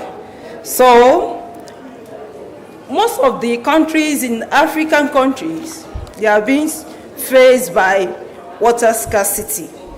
And for sub-Saharan Africa, of about 1.2 billion, we have almost 833 million people living in rural areas, which shows that these people are not having access to clean water because they depend on river water. Now, coming to South Africa with a population of about 262 million, and out of this 62 million, we have about 18.8 million people living in rural area. And these people depend on river water, and most of this river water are not clean. And we mustn't forget that water is life. Now, what makes this river not to be clean enough for people living in the rural area to drink is because most of our wastewater treatments empty their waste treatment into the rivers. And this waste treatment comes from domestic, from hospitals, industries, and agriculture. And when we look at the table here, it shows the 9 provinces in South Africa. And out of these 9 provinces, is only 3 provinces are able to meet up with the national green drop, while the remaining 6 are in a critical state. That is, they were unable to meet with this national green drop. And it shows that most people in this area, they depend on river water, and they are not able to get clean water from the river because these 6 provinces also empty their waste treatment into the river. So how can we solve this problem? Our technology is not here to chase away any of the existing technology, but we are here to complement the existing one. And our solution is able to take care of organic contaminants and microorganisms that make this river water not to be clean enough for people in the rural area. So, and also the benefit of this solution is that we only need small amount of nanomaterials, which is being activated by sunlight. Not only that, we don't need electricity for this technology. And also, this technology removes organic contaminants and microorganisms. And also, it can work even in low light conditions because it is being powered by sunlight. Now, this shows where we are going to implement our solution in the existing treatment plants. After the tertiary treatment, our solution will come because after the tertiary treatment, the water is being released into the river. So before the water are released into the river, we will make use of our technology, which will take care of microorganisms and organic contaminants. Now, who are the people that we are targeting? We are targeting municipalities because some of them, most of these municipalities, as I've shown you earlier on, that they are unable to meet up with the national green drop. So also we are targeting mining companies. So when we introduce our technology, it will be able to take care of all the dyes that their technology will enable to take care of. And also the NGO and the donors, those people that are making water available for our people in the rural area. Also, we are also looking at the agriculture sector. Now, our vision is for every drop of water in South Africa to make it safe for everybody. And also, our solution is sustainable, is avoidable, and a scalable purification. Now we are seeking from every one of you here this morning to invest into our projects, because water is life. We are seeking 2 million to scale up from a lab to a larger scale sector, so that we can do something bigger than the one we are doing in the lab. And this morning, 50% of it will go to manufacturing, while 30% will use it for feed testing, and the rest of it will be for certification and marketing. As I've said earlier on, that water is life. For us to have a good life, and for our people in the rural area also to have a good life, we need to invest in this project. Thank you very much.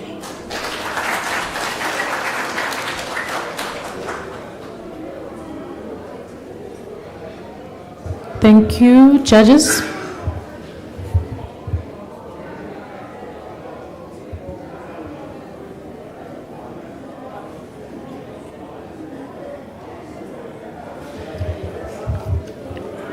Any questions or feedback from our judges for smart water? Can you actually give us some feedback on your competitors? Competitors? Yes. Yes, I've said earlier on that we are not here to compete with it. We are to complement the existing method. Okay. So what will be like your product prototype? Because I see you, it's just nanomaterials, right? Nanomaterials. Yeah. So have you done any like cost estimation and efficiency estimation for the materials? Yeah. Yes, we did. Though the one we did is just a smaller amount for the one we are using in the lab. So by the time we want to do a larger something, so we will know exactly the amount that it will cost for us to make a big reactor. But the one we are doing now, we have at present is for the one at the lab. Okay. Thank you so much for your presentation. Have you done research to find out if the customers that you mentioned, or the industries, to buy your solution? Yes, really, we've not contacted many, but we know, according to the graph that I showed, there are some provinces that they were unable, that their water treatment stage are in a critical stage. So we are targeting them, that by the time we introduce it to them, so it will help them to get that national green drop standard, because they are unable to get to that standard. So when we introduce it to them, hoping that they will buy our projects. You are asking for 2 million, right? Yes. What would be the return on investment if you were to get this 2 million? What will be? Return on investment for anyone that wants to invest in your idea. How are we going to spend the 2 million? How we get the returns? The returns. Yeah, we are hoping until we get our customers. So when we know the extent, you know, some treatment plants is like 10,000. It depends on the extent, how will I put it, the capacity of each water treatment plant. So until we get to them, before we can say this is exactly what our return will be. But we know there will be a return, but it depends on the capacity of each water treatment plant. Okay, so basically you don't have projections for now? Yes, since we are yet to get exact customers that we are giving the solution to. Thank you. Thank you.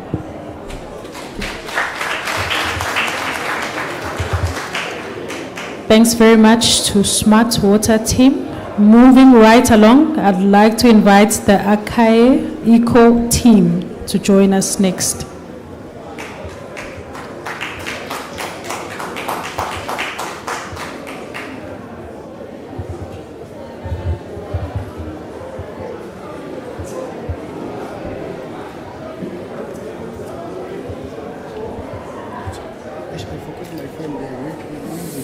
Oh, yeah.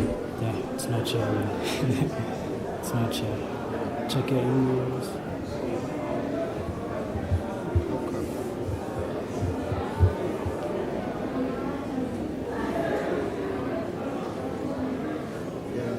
View it.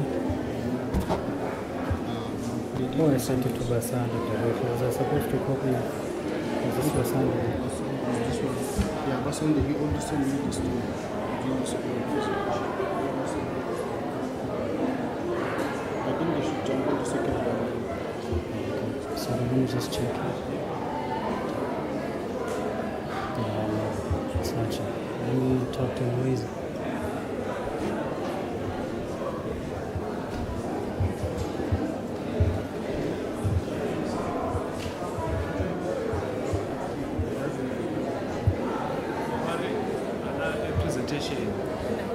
So I change it. I jump to the second speaker. Or jump to the next speaker. All right. Move on to the next team then, and that is Agris. Is Agris in the house? This one? No.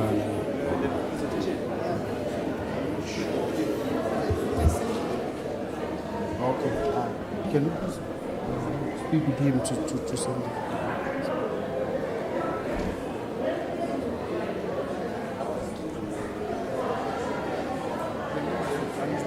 I was asking you where was the presentation and he sent me the list of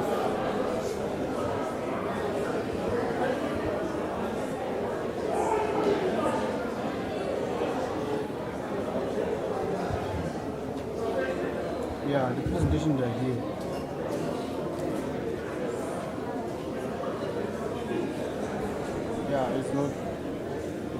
Yeah, it's not here.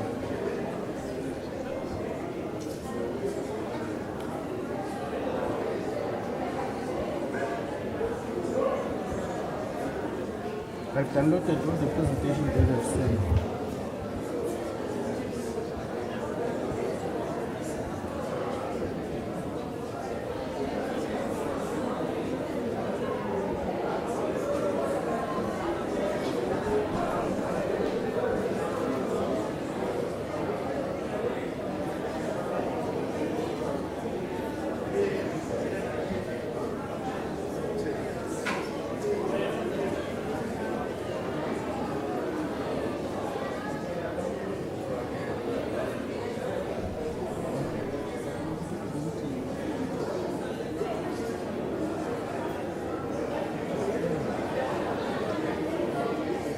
Sorry? Bicycle? No, it's not here. Okay, the one that I've received now, it's saying dental implants.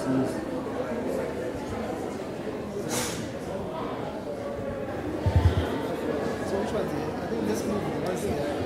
Can I confirm if we have dental implants in the house? The dental implants team?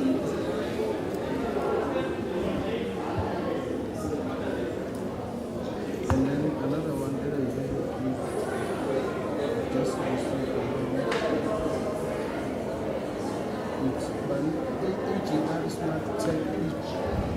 It's All right.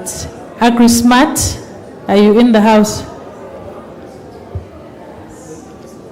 Oh, Agris is here. So please make your way to the front, sir, and share with us your presentation. Let's give him a warm round of applause.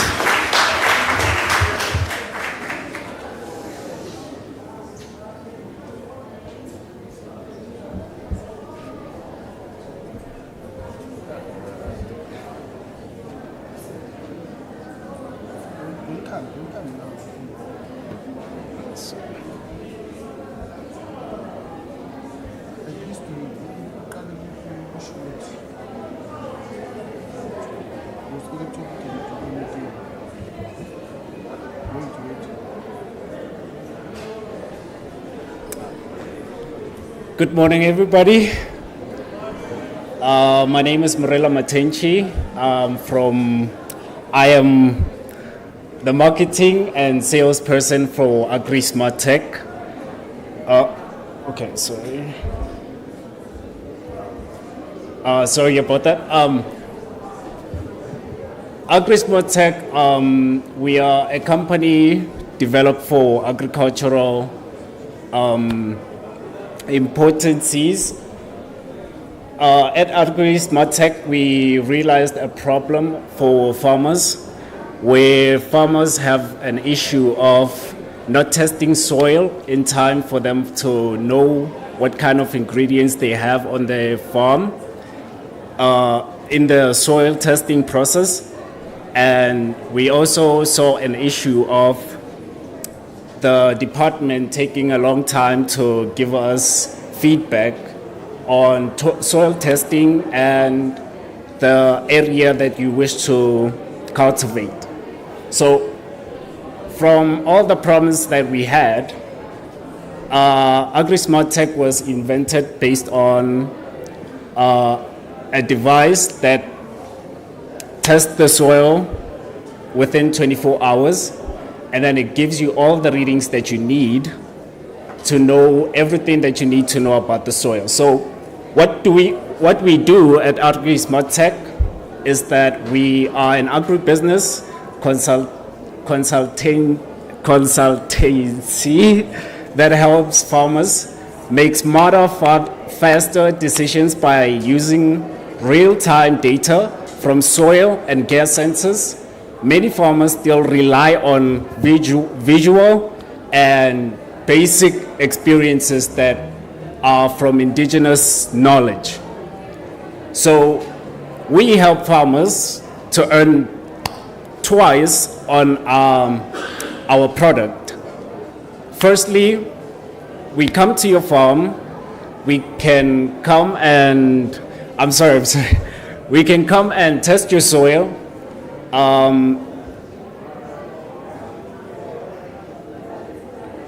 From all the points that we saw is that the pain points of farmers is that they have limited access to lab testing facilities, with also having a problem of funding to get soil samples for their agricultural farm. So the other issue that most farmers encounter is climate change. Climate change, whenever it occurs, it hits farmers so bad in production due to the fact that not knowing the grains of your soil slows down production in farming. So our product tests the soil. Within 24 hours, you'll get your readings from the pathology multi-sensor. Also, the issue that we have is that most farmers have experienced high quality but costly fertilizers that damage the soil and kill plants. Also, closing the knowledge gap, empowering farmers with information based on the readings that we have from the pathology multi-sensor. So our product,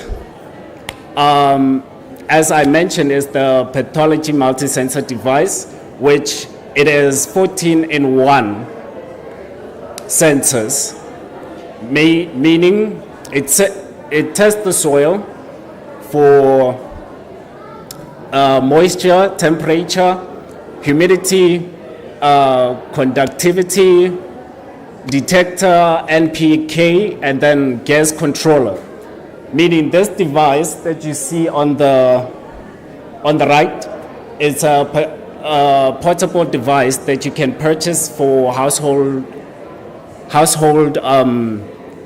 gardens or a small scale farm.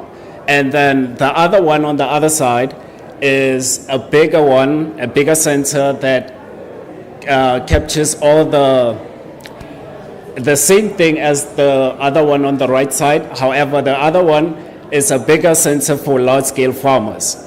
So what basically it does, it gives you the readings of the air, the pressure and where your farm is located, and then it also gives you the CO2 in the air, which is important for plants to grow based on photosynthesis and all the other important aspects that you need to know about your cultivating farm. And then, the portable one, it's still in development. However, we are working on adding AI to the system so that it could be more accurate and more self-sufficient in itself. So the first one works with batteries, the small one on the right, and then the other one works with solar batteries. You can also connect it to your house electricity. So basically, the first one gives you all the readings on a screen. There's a small screen on top of the small sensor, and then the second one, the bigger one, it gives you the readings through Wi-Fi on your laptop and gives you all the information that you need for your soil, your humidity, everything that you tested on that day on a website. The readings will show as follows.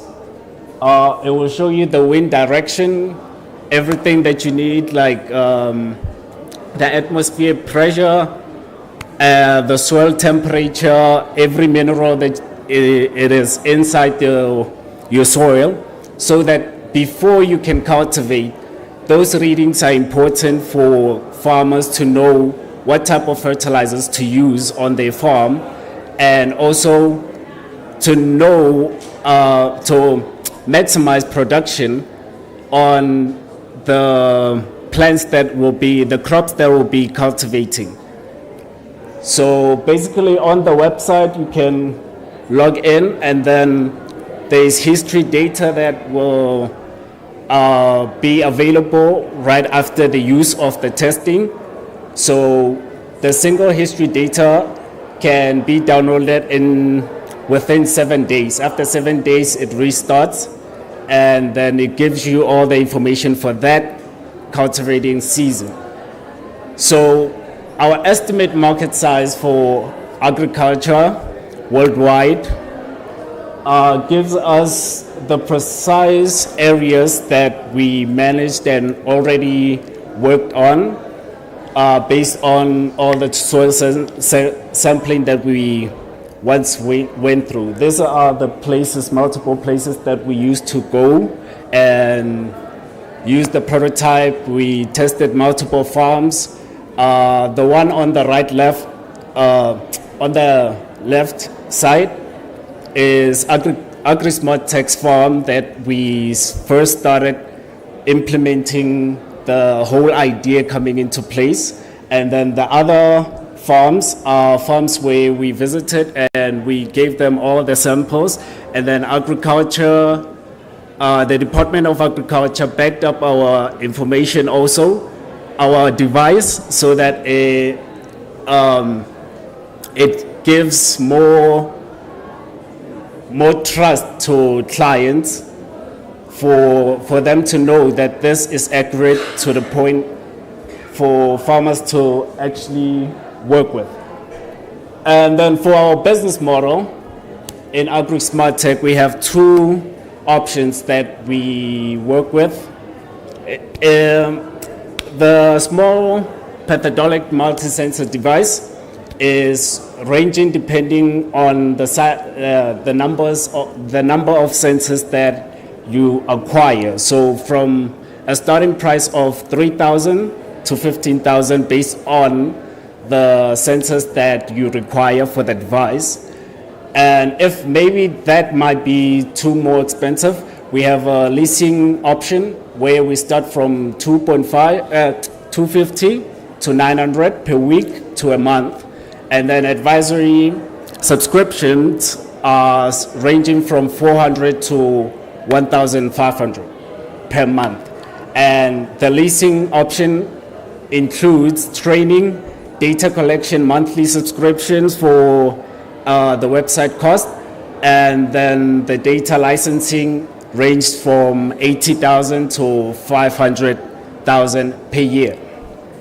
So also, if you choose the option of buying the multi-sensor device, we also offer maintenance, training, and data collection. And the subscription fee would be 1,000 to 2,000 in order for us to offer our maintenance, training, daily constant training on the devices. The larger one is for high-scale farmers, where the device costs more than 55,000, depending on the sensors too. And then our yearly review, we are planning to raise up to 5 million, where in the first year, from that 5 million, we are trying to expand manufacturing and also pushing it more into the market, and also partnering with the Department of Agriculture.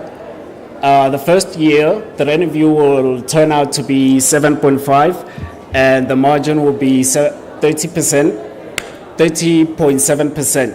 And then the second year, we'll work with 11 million, and we'll come up with a revenue based on the farmers' revenue of 18 million on the second year, and the third year is from 17, and then we'll make a revenue of 30 million.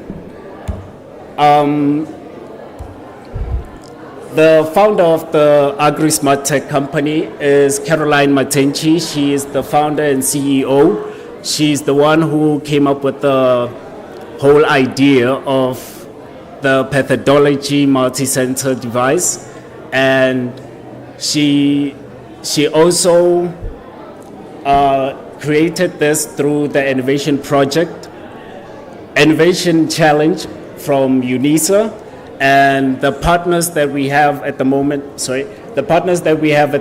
is Mikria, where they offer fertilizers, whether they're solid or liquid fertilizers, which we also offer them as our advice from all the results we got from the multi-sensor device. So basically, there's the whole company's whole information about the device, the multi-sensor device, which bridges the gap from farmers having to wait for long periods of time waiting for results for their soil samples. And we also offer the ability for farmers to increase production through the readings as soon as possible, so that the time period for cultivating doesn't pass them by. So thank you very much for your time. I can take questions and answers.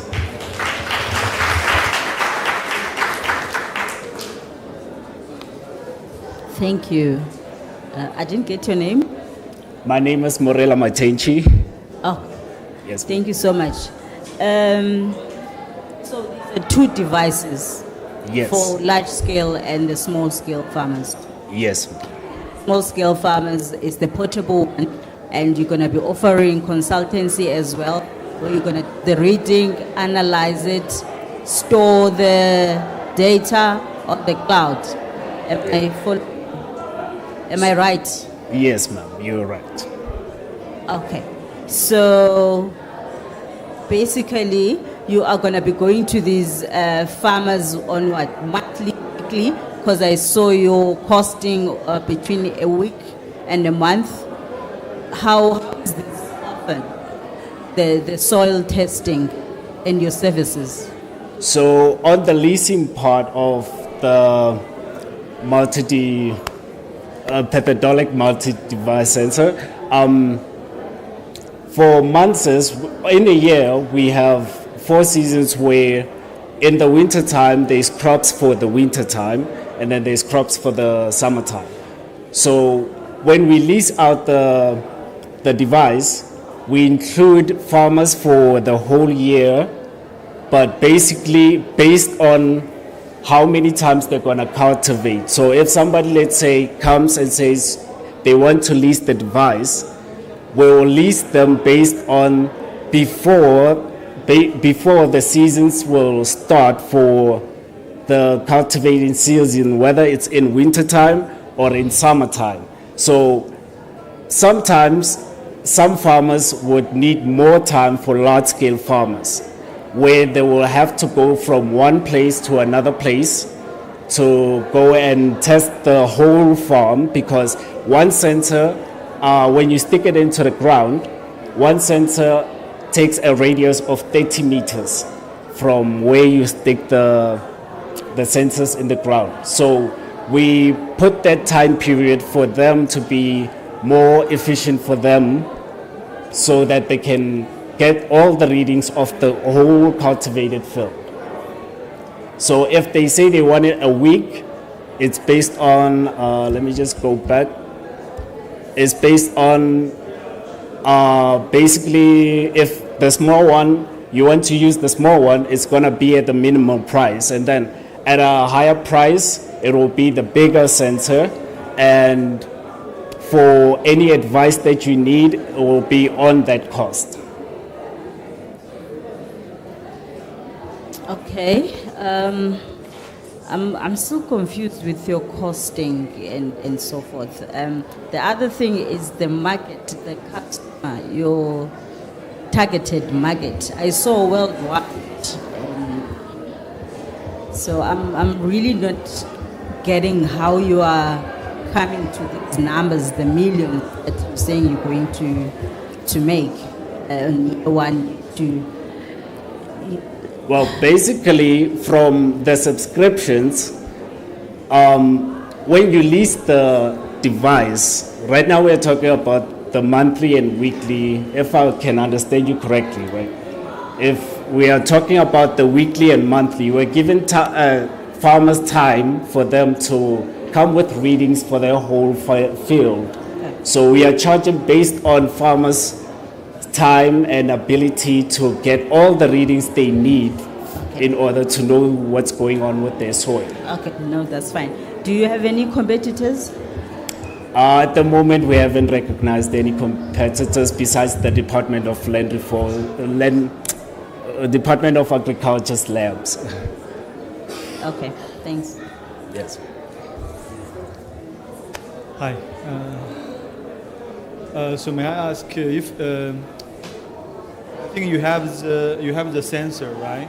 And also you do consulting. So you have the sensor and the consulting services, right?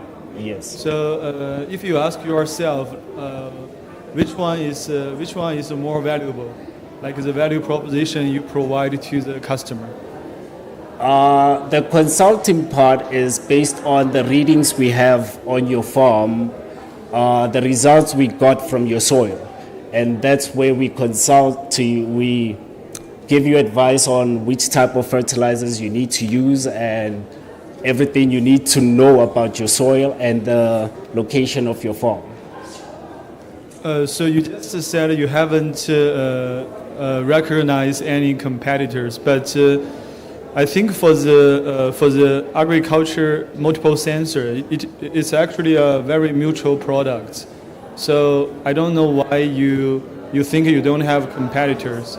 And also for the consulting, we all know consulting you need consultants.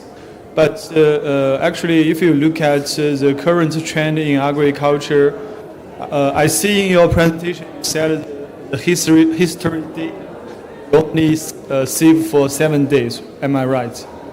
Sorry? I see in your presentation the history data you only save for 7 days.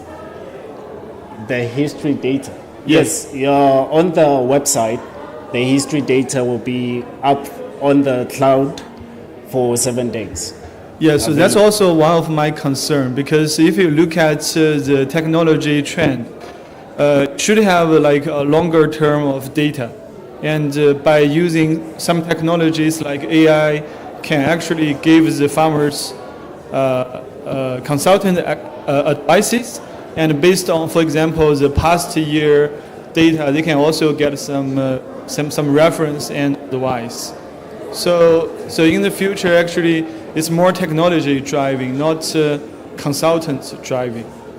Yes, consulting is after we have the reading. So basically, I would say yes, it's for technology-wise.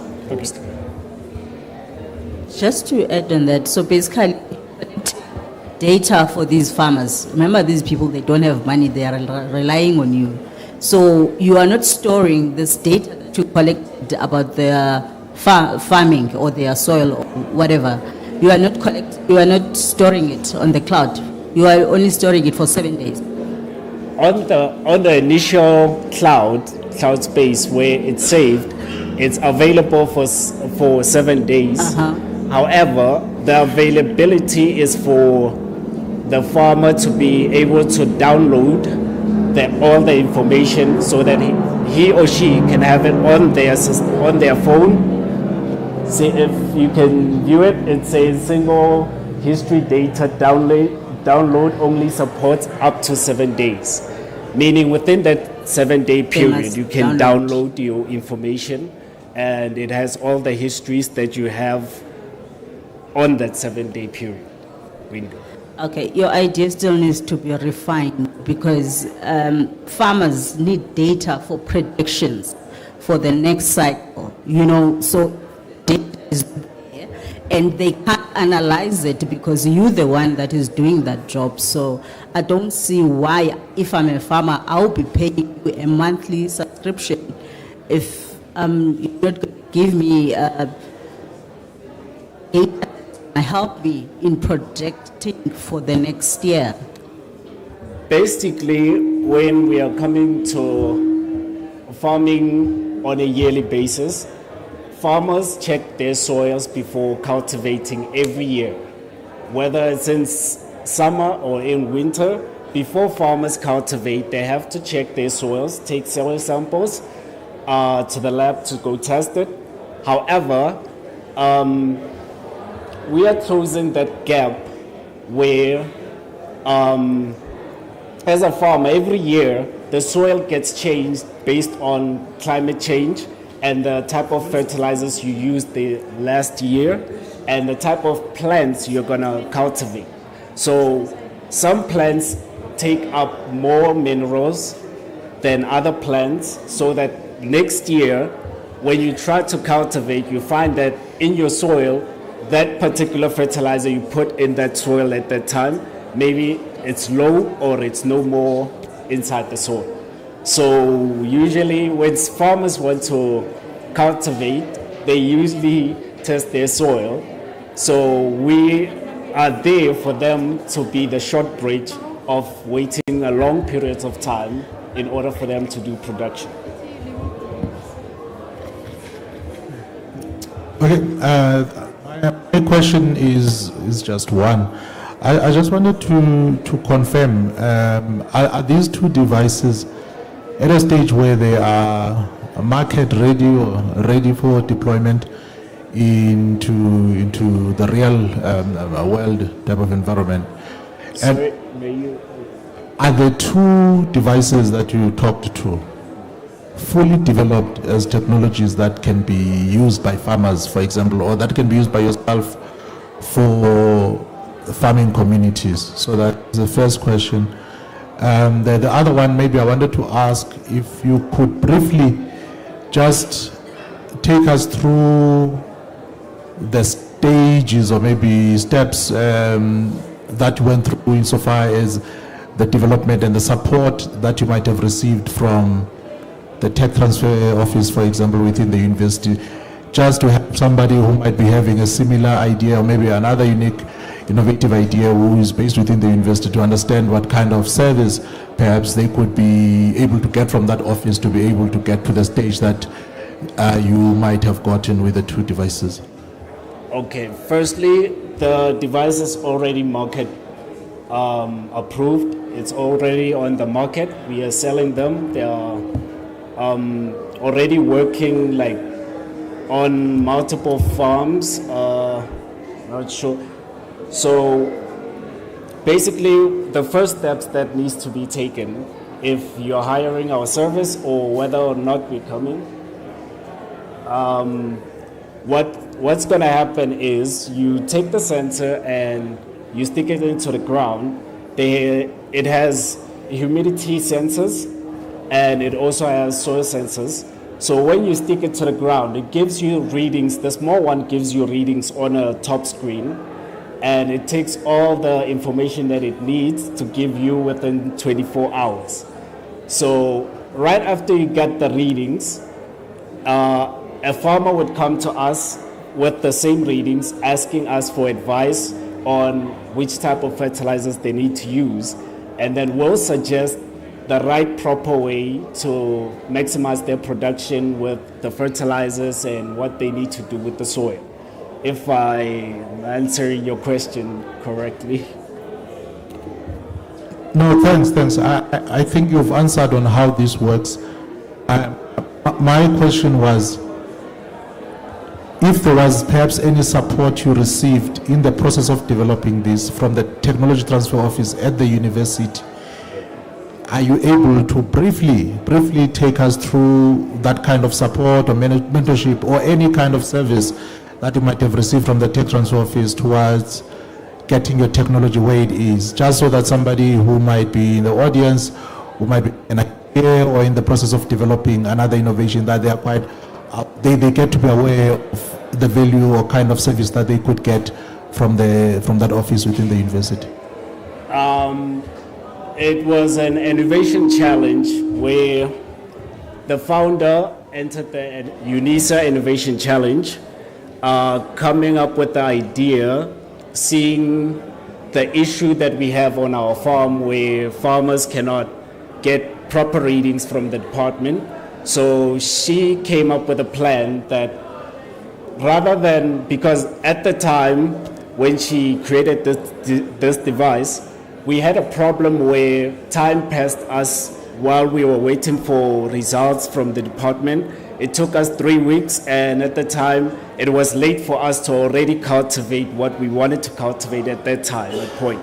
So the founder came up with the idea that why can't we just come up with an idea where we can bridge or shorten the gap of getting soil samples from the department and waiting period so that we can get a faster and accurate, more sufficient results from the soil.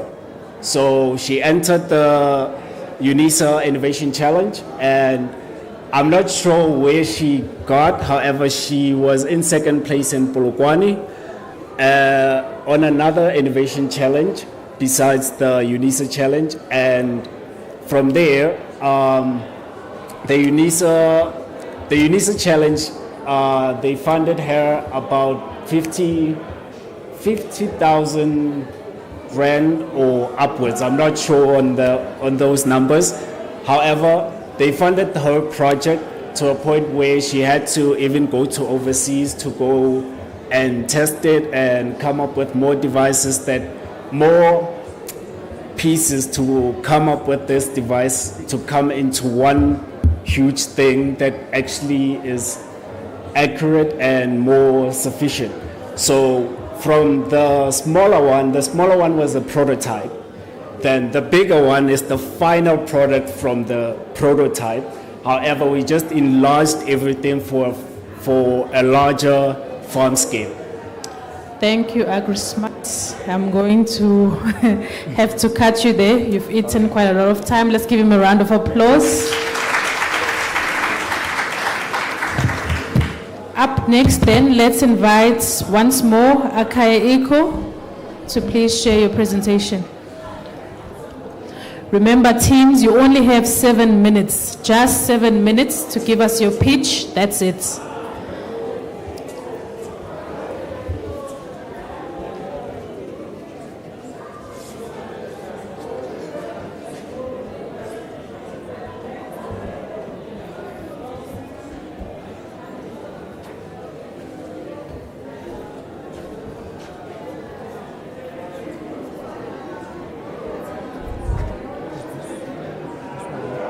Akaya.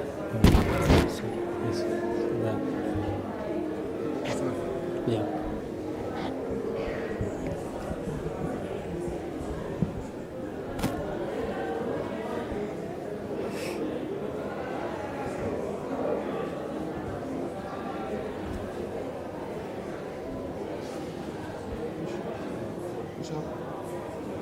Yeah, sure.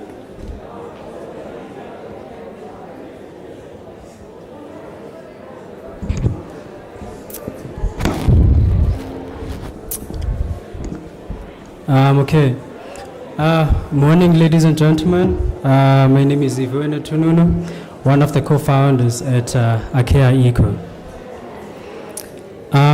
Just to introduce you briefly onto what Akaya is all about. So Akaya Eco essentially offers a solution to the energy, waste management, and food production challenges through the integration of biodigesters and hydroponic system. But the main idea is to essentially create a closed loop system that's essentially tailored for households as well as other various market segments that I'll be discussing. So just to give us an overview, right? So I have this aunt who stays, sorry? Oh, okay. Yeah, so I have this aunt who stays in a township called Pumlamkashi, towards the N1 route, the gate called Grasmere. So it's a newly developed township, but luckily they were just provided with their title deeds there, which was actually something that was more or less welcomed by the family.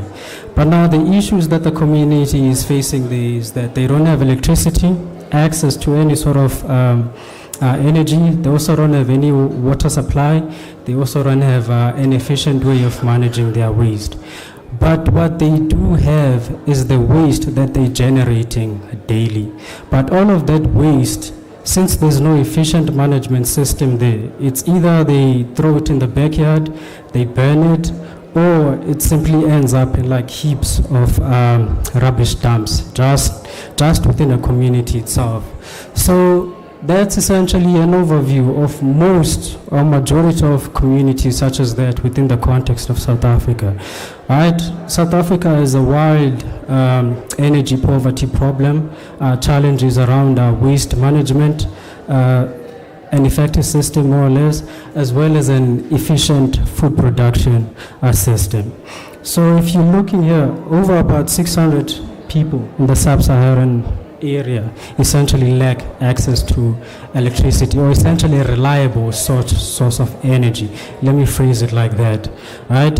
Even the type of energy that we currently have is essentially either the old traditional one, or it's essentially non-renewable. And it also leads to the production of greenhouse gases such as well, it essentially contributes towards the production of greenhouse gases, right? And if you're looking at the waste, about 80% of all of that waste essentially ends up in like landfills.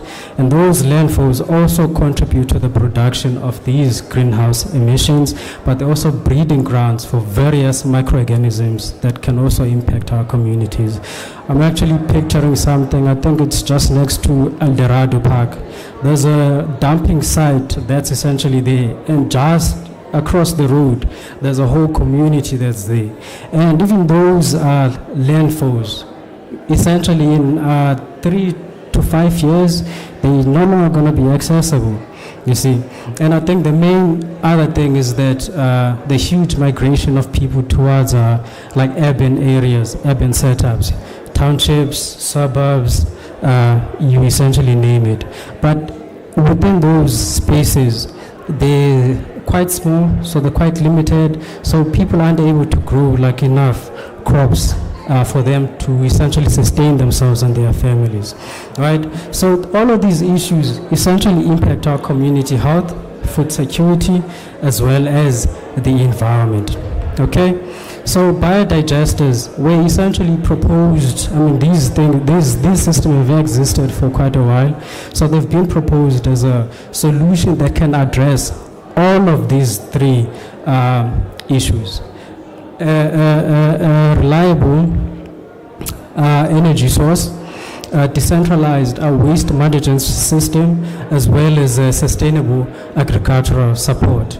So you can think of biodigesters as systems that house microorganisms that break down organic waste. That can be your kitchen waste, manure, grass clipping, tree leaves, you name it, essentially anything organic, right? So it gets processed in these systems and they essentially produce biogas. And the biogas can either be used for cooking, lighting, as well as heating, right? And it also produces another byproduct, which is a liquid organic fertilizer, which you can more or less use to water your plants, fertilize it. So essentially eliminating the need for any sort of individual interested in farming from buying or relying on fertilizer. Okay, but currently the most popular systems that are available are a floating drum, fixed dome, as well as the balloon or bag biodigester. But the issue with these is that they labor intensive. To install them, it can take months even, because you literally have to build something similar. I want to say a house, sort of, especially the brick and mortar based ones. And they're quite pricey because of the labor involved as well as the material that's essentially involved. Now the issue is that this has led to a slow adaptation of these systems within the African context. And because of the scale that's required for these biodigesters to be installed, they've essentially been focused in the rural settings, which actually limits in penetration towards the urban market, where about 90% of the population is essentially based, right? So all of these issues essentially hamper or prevent the penetration or uptake of these biodigesters nationwide. So at Akaya Eco, we developed a solution which we call a VUTA biodigester. So this one is a version of the balloon or based bag biodigester. Right, so the biodigester is modular, portable, but the main things we wanted to focus on was the user friendliness as well as the affordability, because that's essentially one of the limitations. People aren't able to sustain these current biodigesters because they're just too technical for them to use. So we have different size ranges of these biodigesters. One that can provide up to more or less about 2 hours of cooking gas, with our biggest unit providing up to about 10 hours of cooking gas. And this is every day, right? With the smallest unit, if you want to integrate it with a water heater, it can heat up to 250 liters a day.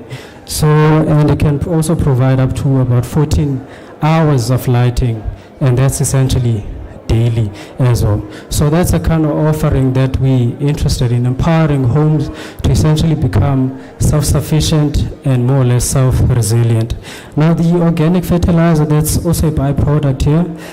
If you have a garden, you simply apply it onto your garden to grow plants. You never need to buy fertilizer again. This organic fertilizer itself has microorganisms in it, which is also organic in nature. So that essentially revitalizes your soil, which is even better than what's the current synthetic fertilizers that are essentially out there.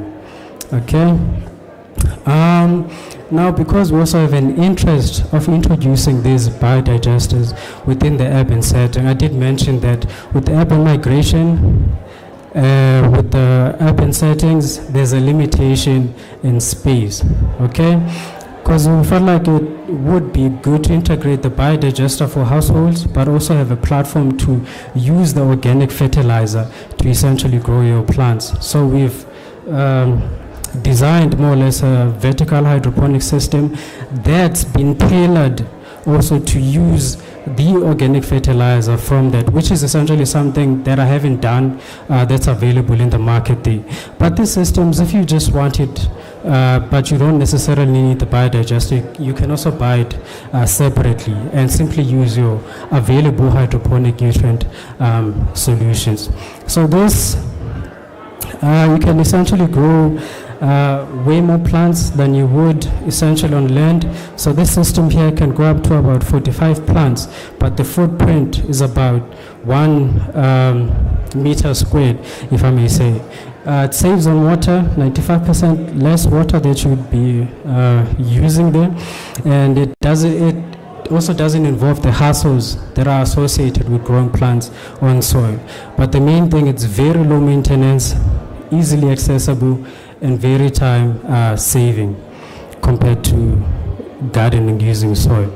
So who are we targeting? So households are essentially the biggest market, I'd say. Rural homemakers, biodigesters are already being pushed, especially within the South African context, into the rural spaces.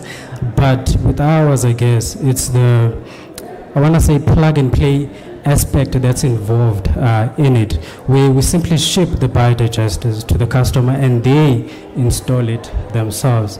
Okay, townships, Ikasi, informal settlements, urban dwellers or eco-conscious household can essentially use these systems, both of them. I just want to mention that the hydroponic system is more tailored for the urban dwellers, where they have limited spaces and the such. Now, I did mention that we have different sizes, so the different sizes are tailored to different market segments, but we're also targeting your micro enterprises, smallholder farmers, institutions, which include schools, orphanages, and also urban gardening initiatives. Okay, so there are competitors, but I just want to focus locally in South Africa. We have Biogas SA and Agamaga Biogas Pro. So their digester actually needs to be inserted onto the ground. So a lot of excavation is required before they actually able more or less to use it. And hydroponic systems, there are some available in South Africa as well, but I think the aesthetic that we gave ours sort of makes us stand out, and I think also the integration for the use utilizing the biodigestate that comes from the biodigesters is also something that's new. We have identified key partners that we want to work with, so these are people who more or less have access to the customers, and I guess also are associated or familiar with the type of technologies that we essentially build. So this is essentially the business model. Our smallest unit is about 9,600. The hydroponic system is about 3,800. The biogas stove that's required, because you need a tailored stove to use the biogas as opposed to your LPG gas there. And we also offer after sales and support. But another thing I want to emphasize on is the impact focused offering that we want to provide for our other customers. So the interesting element is that there are corporates that are interested in the ESGs and CSI components, so they're more or less interested in the impact that's made by these products. Essentially, how much organic waste is removed from landfills, how much CO2 equivalents we've essentially saved from being released into the atmosphere, and essentially how much cost savings have we provided for households. So we've tailored a model where we're able to measure all of those things, and we package it into an impact measurement report where these corporates can essentially utilize. Okay. But price is an issue. I did mention my aunt, so she doesn't get paid much. So we wanted something that's also, we can also enable so that such communities can also be able to afford the system. So we're working on a pay-as-you-use basis where we measure how much monthly biogas you've produced, and you only pay for that amount until you've essentially covered the whole price of the biodigester, and from there the system is essentially yours.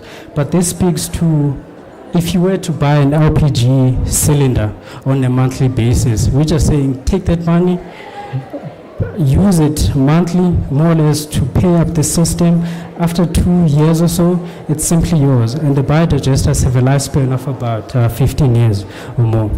I just want to emphasize also on the impact measurements that we are hoping to give our corporate partners. So how much biogas is produced, energy cooking supply, carbon emissions reduced, organic waste diverted, biofertilizer produced, cost savings, and also generally the people that we've impacted. So there are a number of people per household, if I were to say something like that.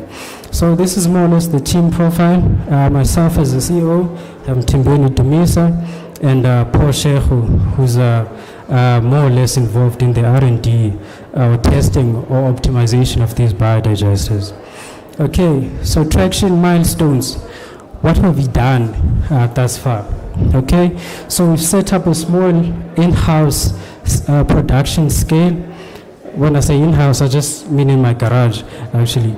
But yeah, so we've also tailored a financial management as well as a reporting system. Any scientist can tell you, diving into that space is very difficult. So I thought this was important for us. So we're piloting 4 biodigesters, and it's essentially currently ongoing. And so far we have good results. The biodigesters are essentially active. I think we're on month 2, but we wanna monitor them over a 6-month period, just to also strengthen our impact model, the pricing there. We've also trademarked our products as well as the company, and also protected some of the designs.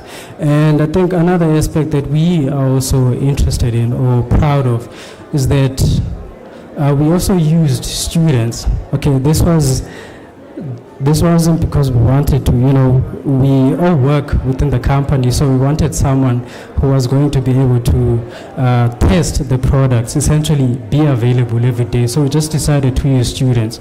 So we essentially have 4 students that have graduated essentially by taking up these projects that we provided them, essentially optimizing the biogas production or more or less how the systems work. So that's another feat that we wanted, training students onto being aware of these green technologies that are out there, more or less. So we are self-funded. It's 12,000. It was a lot back then when we started building our systems, not so much now, I guess. And we have raised about 560,000 in grant, and we were supported by the Technology Innovation Agency, the SAB Foundation, and Unisa's DITTC. So what do we need, more or less? More funding is always nice, but the main thing is we need space. Like I said, currently operating in a garage, in a complex, and the machinery that we use is quite noisy. So we want a mini workshop. It doesn't have to be anything elaborate. But I think the most important thing now is to get word out there that such systems exist and essentially allow us to penetrate those spaces there. So what does that do for us? We get to engage with communities, the people where we want the systems to sort of develop and improve their livelihoods, and we also want to engage with our stakeholders here.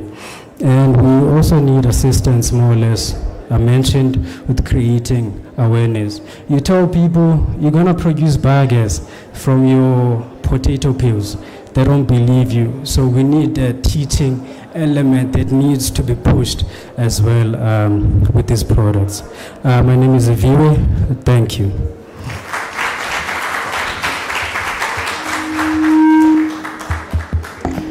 Thank you, Aviwe, for your presentation. I've got 2 questions. One, have you saw any of these products? Hey, that's good you're raising that up.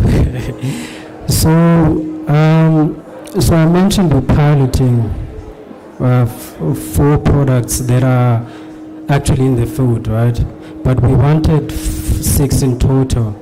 So people who've approached us wanting to buy, we just, you know what, no, wait, this is more important for us to get the data that these systems work, essentially proof of concept. So that's currently what's going on.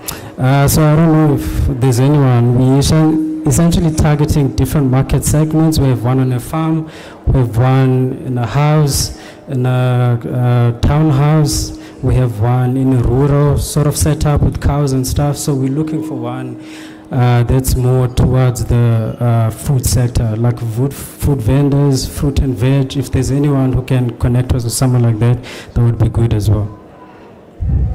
My second one is, can you take us through the Igadi one? How does it work independently from the hydroponic system? Yeah. Oh, okay. So the hydroponic system more or less relies on, typically what they say, it relies on a nutrient solution. So you essentially have a bucket full of water, and what happens is that that nutrient solution is pumped up, and as it goes down, essentially touches the roots of your plants, and your plants essentially grow there. I know the misconception is that soil is required, but what you actually need is something to hold the plant and the nutrients, more or less. So with our organic fertilizer, now we're adding another complication. I mean, it's known that you can't use organic fertilizer on hydroponic system because you don't get a lot of growth. So we're relying on microbiology, one aspect that's missing from your typical hydroponic systems. So the microbes would more or less convert the organic components to what actually can be readily taken up by the plants. So that's our whole innovation, if I may say.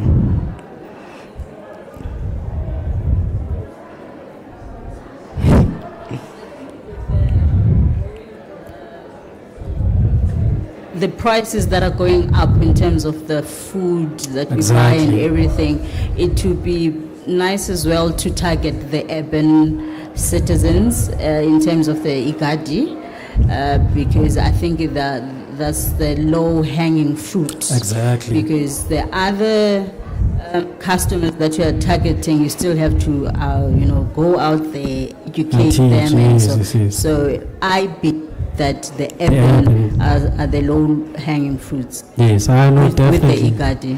I agree. With the Igadi, I think the nice element is that if you look at your, what do they call these wooden boxes for growing plants? But there's Macrate. Yes, exactly. So there's a huge uptake of such. So urban gardening is becoming huge. So what we are saying is this is also something that can be incorporated onto that space. No, so I know the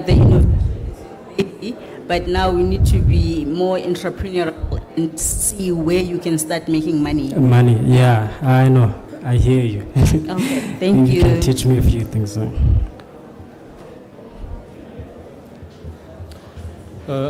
I think it's a good project that can solve many problems. I see you have identified a lot of competitors. So what's your, but of course, because it's a good project, then you will have a lot of competitors. Yeah. So what is your plan to win the competition? Sorry, can you repeat that? What's your plan to win the competition? To win the competition. So if we take the context of South Africa, like the biogas industry is at its infancy. Like you can literally count how many biodigesters have been installed. Like I said, there's only 2 companies that are here in South Africa, but they're not able to gain much traction because they're dependent on government funding, because their systems, just installing one, like I mentioned, is too pricey or expensive for your average household. So that's one element. It's easy. So that's one element, the cost factor. The other one is the user friendliness. There was I think it was released by UJP or something. So they quantified how many of the biodigesters that are active in terms of numbers they were installed. So about 15% of those had actually died. The people don't have the expertise to operate them because it requires that much technical expertise. So we have removed all of that to the point that you can install the digester yourself within an hour. That's it. Okay, thank you. Thanks very much to Akaya Eco.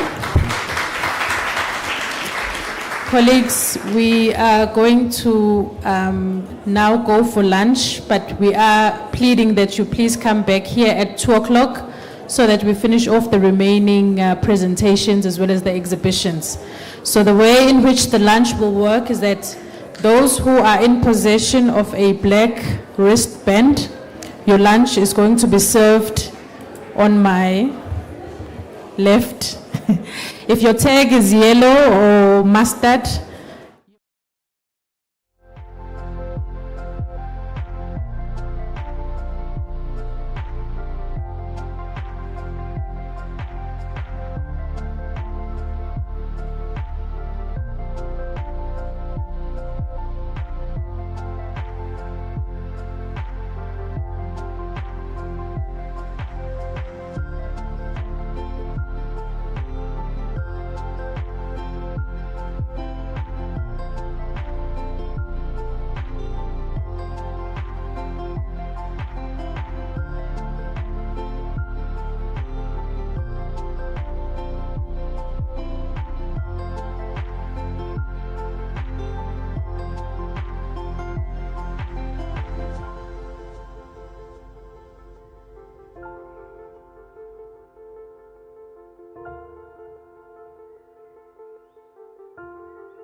Okay, good afternoon, everyone.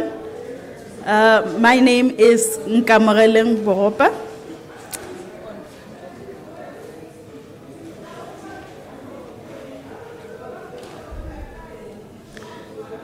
This is actually the best presentation of the day. It's just unlucky that it's coming after lunch. I'm the founder of B-Cycle SA. B-Cycle SA is a bike manufacturing, sales and rental company.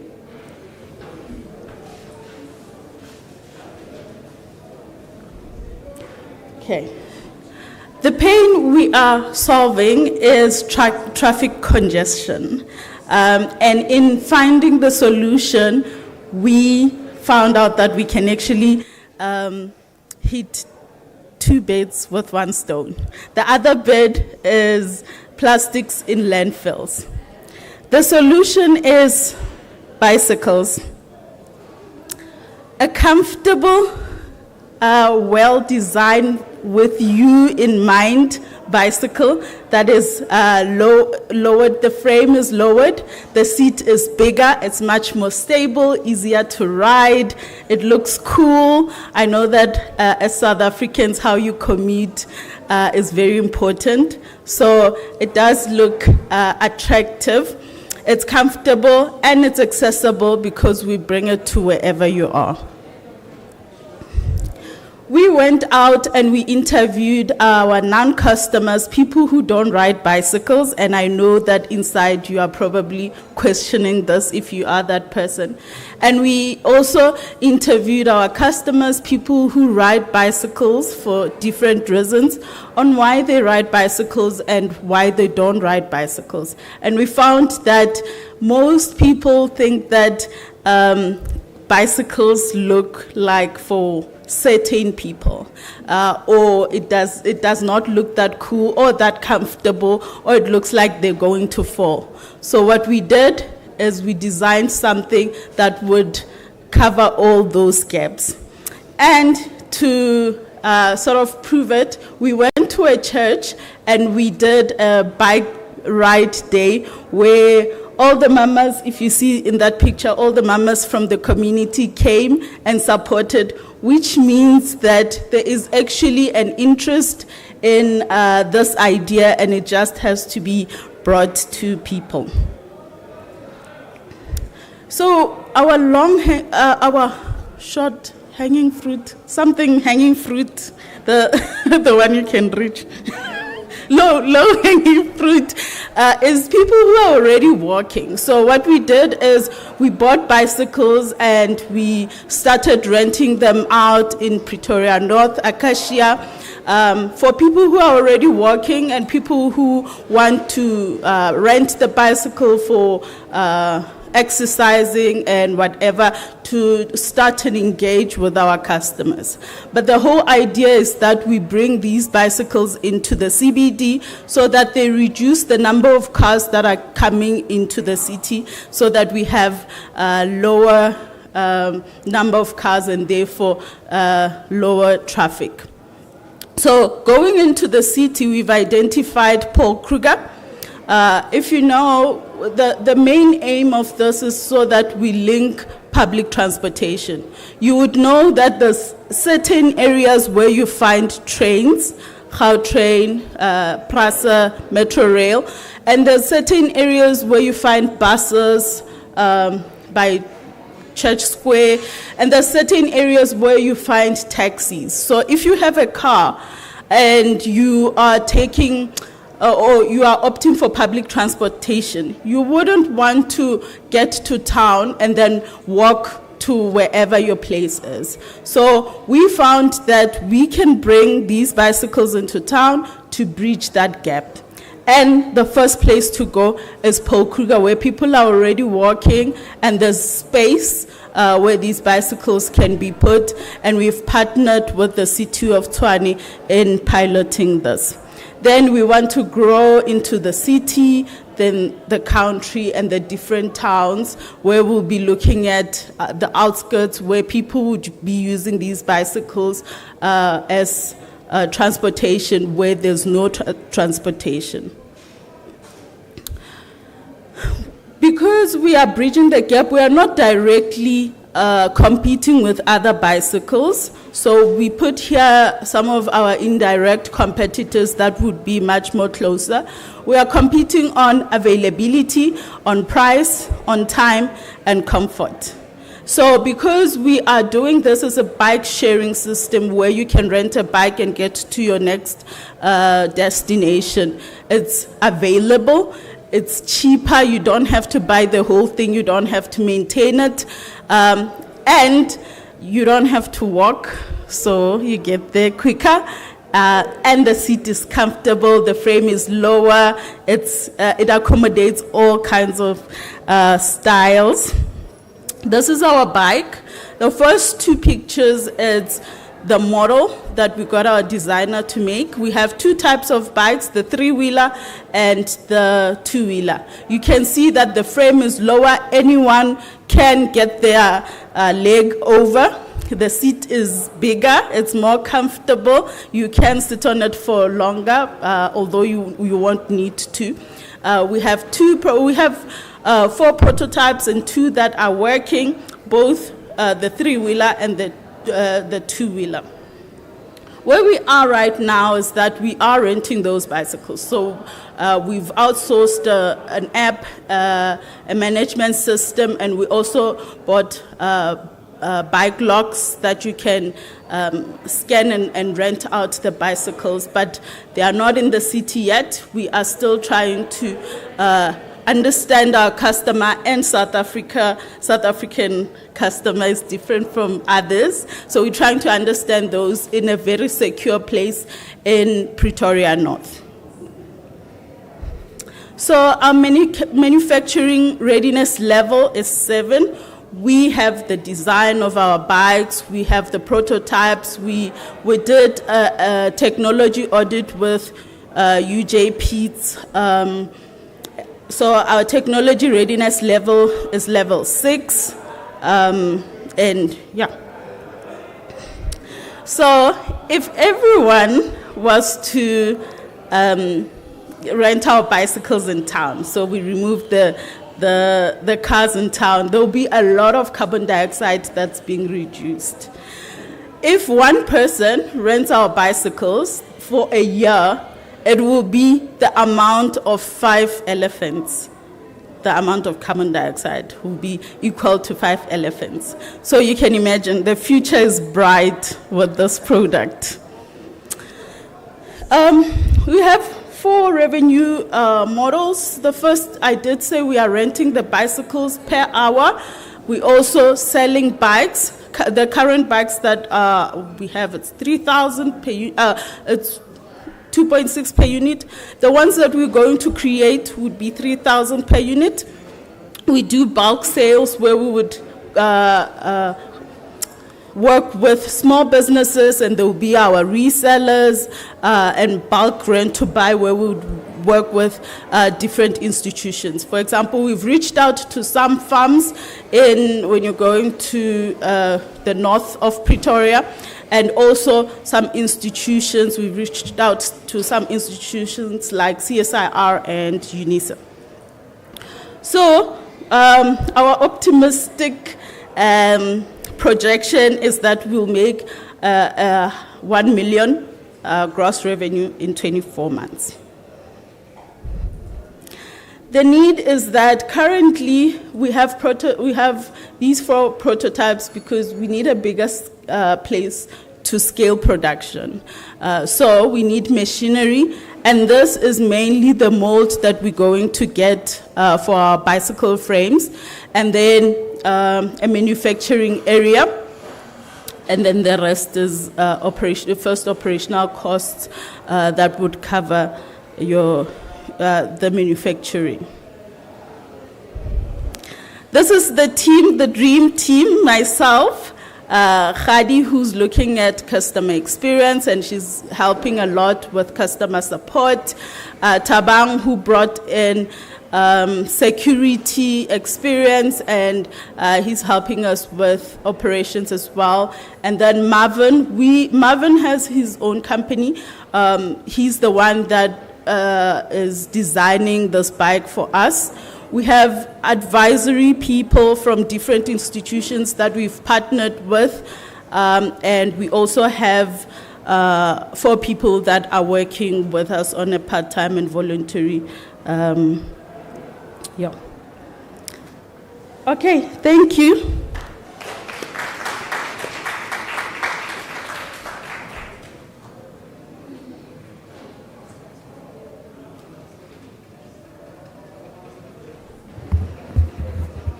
Hello. So I told you I will ask you some difficult questions. So just to give you maybe not a question. Actually, I think your business model is quite clear, and the bike rental and shared bike, if you look at it in China, it's a very successful and big industry, right? But I would like to see just to give you maybe a suggestion. I see in your presentation the first year, is revenue or profit is 1 million? 2 years, yes. 2 years. That's profit or revenue? That's revenue. Yeah. So I see like if it's 2 years, 1 million revenue, and actually I see you are going to annual cost is like 2.3 million, right? I think you need to have a clear target about your business. Do you want to become a manufacturer of the bike, or you want to be a bike sharing service provider?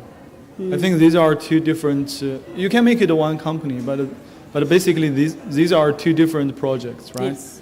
Of course, you can see I want to more focus on becoming a shared bike service provider. Of course, I can manufacture my own bike, but I can also buy bikes from others, right?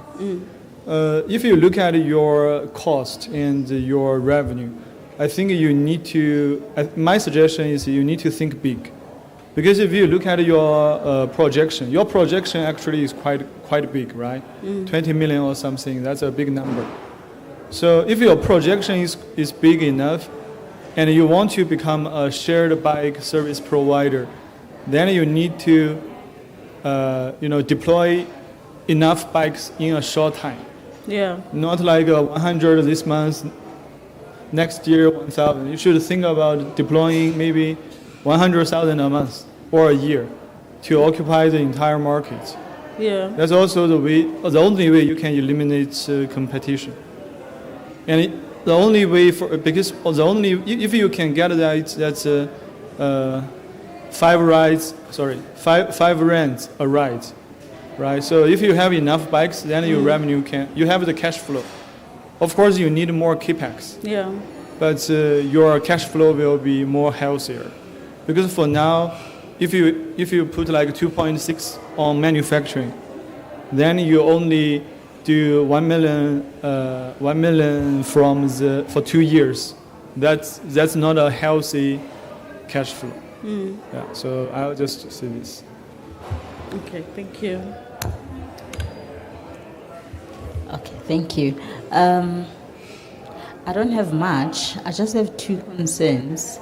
If you're deploying this in Pretoria, have you looked at the security in terms of a woman riding this during the day, how safe it is? Secondly, is the infrastructure ready for cyclists in town? Yeah. So there are no bicycle lanes in town, but we did speak to the City of Tshwane Transport, Roads and Stormwater Department, where there was a pilot that was done in Hatfield as well to see how this is going to work out. And what we agreed on, the reason we chose Paul Kruger is the space that it has, that they can accommodate the bikes for a pilot, and then from there, then we would agree on a way forward. But there's a lot of bicycle lanes that are outside the city and not the CBD. So when you're going towards Hatfield and towards Solomon Matlangu, there's new bicycle lanes that are being built, and also in Pretoria North. Thank you.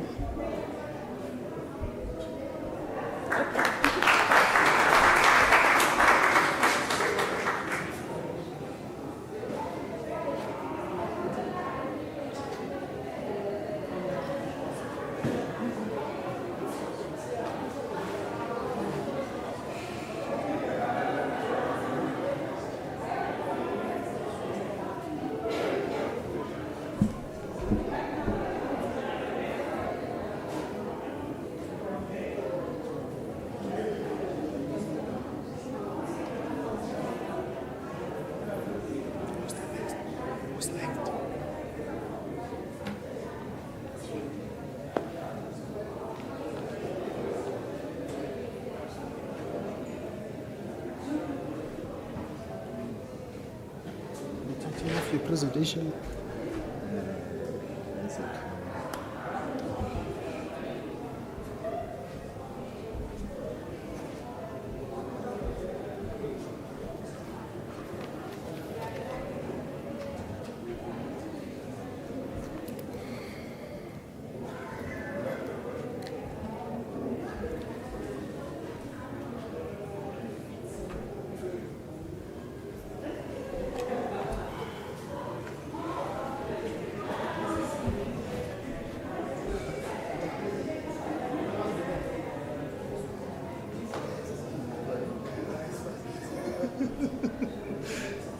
Okay, good afternoon, colleagues and friends.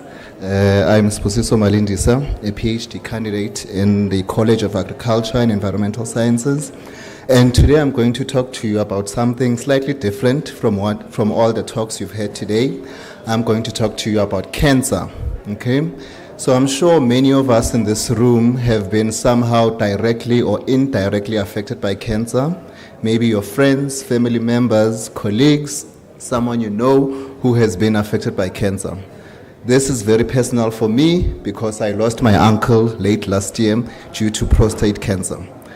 So, hence I am in the mission to find anti-cancer drugs to treat most of the cancers affecting us. This work has been led by Professor Ntwasa, and I've been doing some of the experimental work. So the title is called Ezekimine, a novel combination therapy for targeting cancer via the p53 pathway. Cancer is a very big problem.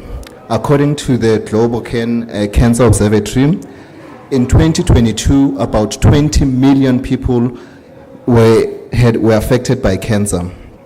This is predicted to increase to about 32.6 million in 20 years' time. This tells us that there's a dire need for us to find alternative treatments to treat cancer as it affects everyone in the world. Now, cancer is characterized mostly by a dysregulation of a specific pathway. So pathways control how cells behave. So I want you to think of it in terms of a traffic officer and a traffic. So think of the cars as cells. If a car is unroadworthy, usually a traffic cop would then stop that car and then tell the driver that your car is unroadworthy, so you either go fix whatever's wrong or that car is taken to the depot where it is destroyed. Same thing applies in our body. Think of our cells as these many cars. And there's a protein called P53. That P53 is then the traffic officer that then stops that car. If that car is broken or something is wrong with it, the traffic officer will stop it and tell the driver that you need to go and fix your car or that car is destroyed, right? Now, in certain cases, which we know here in South Africa, that sometimes the traffic cop will want a bribe, so that car will go, right? Or sometimes we have cases where officials tell the traffic cop that if Sbu passes by, Sbu must just go through, even though his car is broken, okay? So now imagine now that official as MDM2. So MDM2 is a protein that then controls the traffic officer, which is P53. So what we are trying to do is to introduce General Mkwanazi. General Mkwanazi will then stop the official from influencing the traffic officer. This is what I'm talking about. P53 and MDM2 act together in normal cells and they maintain the normal physiology. But cancers take advantage of that system, and what they do is they keep our official tightly locked with the traffic officer, so that the traffic officer does what the official says. So then what we are proposing with our drug called ezetimibe, we showed that ezetimibe can actually unlock that MDM2 P53 interaction, releasing the traffic officer to go actually do his job. Now, P53 is inactive in almost 90% of all known cancers, which makes it a huge target for us. Now, ezetimibe, we found that ezetimibe, can bind that official and prevent him from interacting with the traffic officer. Now, originally, ezetimibe is currently being used to treat cardiovascular disease. And if a patient takes ezetimibe, that ezetimibe is taken through the oral cavity and it goes all the way down to the small intestines where it is biotransformed. So that ezetimibe is then changed into a molecule called ezetimibe glucuronide. However, in our experiments, we showed that ezetimibe is only anti-cancer when it remains in its original form, right? So then what we have done then is we have introduced a natural compound, which is curcumin. Curcumin can therefore prevent that biotransformation of ezetimibe, keeping it in its original state, which is good for us because we want it to remain as its original. So therefore, we created a combination of both ezetimibe and curcumin, and we have termed it ezecumin. Now, what we found during our experiments is that this combination called ezecumin induced cell death of colorectal cancer cells. Not only did it induce cell death, it also showed and ensured that those cells are dying by a natural programmed cell death. And you want your cells to die in a programmed cell death because if they die by bursting, that causes inflammation, and inflammation supports the cancer. So we have shown that this combination is quite safe. We then filed a patent in 2022 in the United States and also filed a PCT, which was granted in 2022. Following that IP, we then received funding from TIA of approximately 1 million rand for us to do some preclinical studies in mice. And this was also supported by the DITTC office. So then we continued then and gave the poor mice cancer. We gave them colorectal cancer, as you can see, and we treated them with that same combination of drug, and then we monitored whether the cancer is getting bigger or getting smaller over time.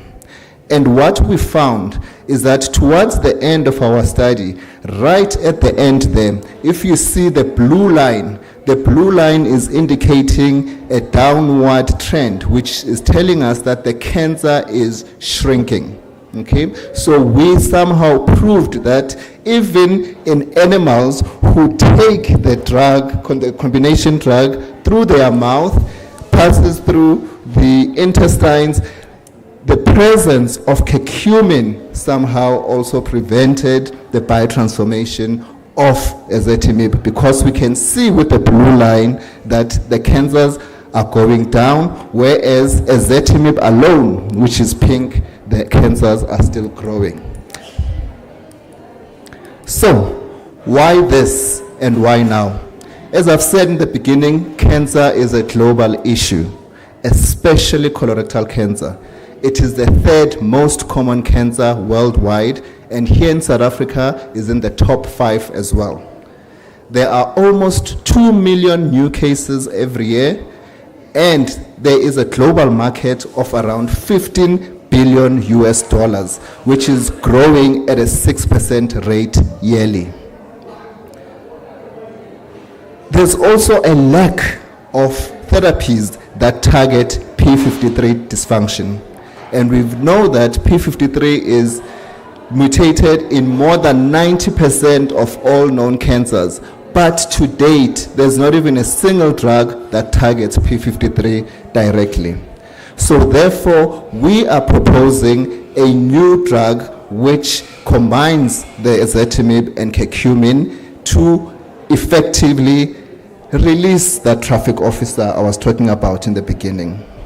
And this is unique because it's one of the very few drugs in the market that will combine both the Western knowledge as well as the African knowledge of using natural compounds as well as drugs that are already known. Currently, we have done all the preclinical work in the lab. We've tested this against cells, and you've seen from my other slides that we've also tested this against animals, so the mice that got cancer. Currently, we are finishing also another set of experiments where we are looking at dosing and also looking at various other cancers. So there are experiments going on right now in mice where we're looking at more than one type of cancer. So what is left for us is we are looking for funds to take this further. So if you are familiar with preclinical trials and clinical trials, those are very, very expensive. It takes a couple of $1 billion to get a drug from the lab to the market. So therefore, we are out here looking for potential funders to help us finish the formulation of the drug combination and then move on to the next stages of clinical studies. So this work was led by Professor Mondendwasa, and some of the colleagues in this picture are participating in the work in different ways. It's been funded by TIA, the NRF, and DHET, as well as Unisa. Thank you very much.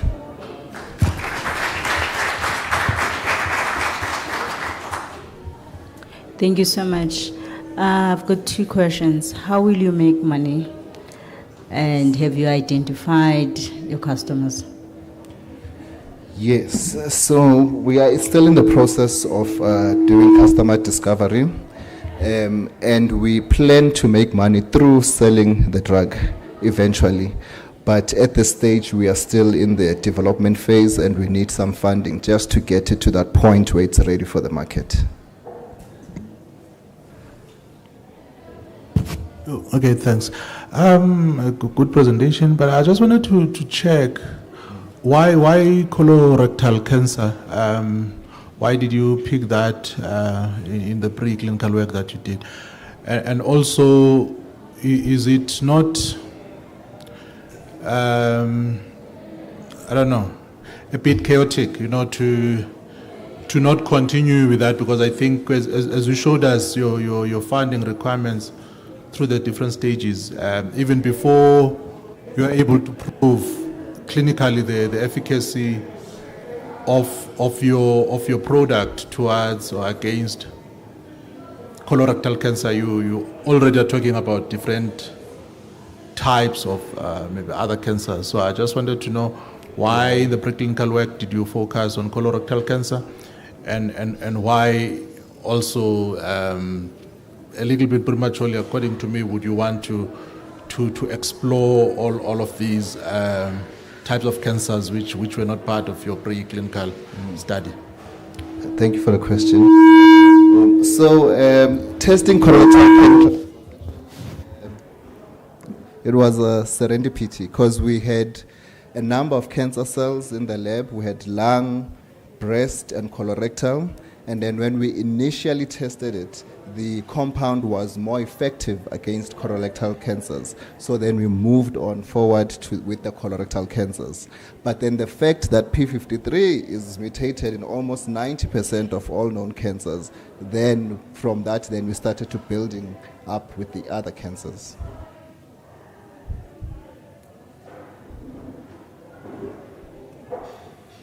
Thank you.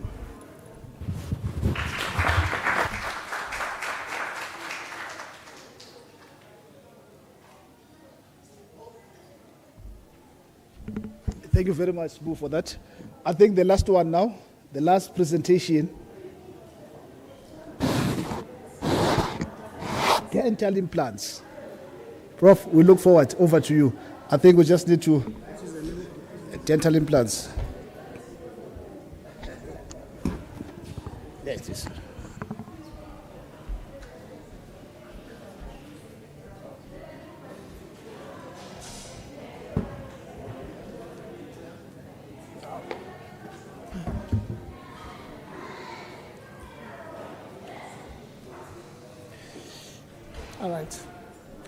So good afternoon.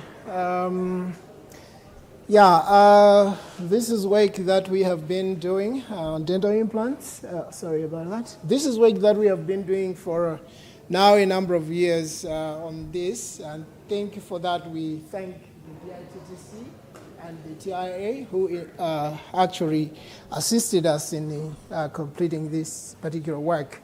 So I will take you through a number of things. I will not go into too much details because of the state at which we are. We are still filing a patent. So I will actually take you through. You will see the project team that is working on this particular project, or that has been working on this particular project. I will look at the problem that we are trying to solve around the dental implants. Sorry about that. And I will look at our customer. We look at the innovation itself. Then I will go into some aspects of the costing and then the potential impact of this particular project. Okay, that's me there. Currently the project leader for that particular project. Working with the Professor Pandilani there. I've got a number of collaborators from other institutions, like Prof. Nemabola there, and from the CSIR.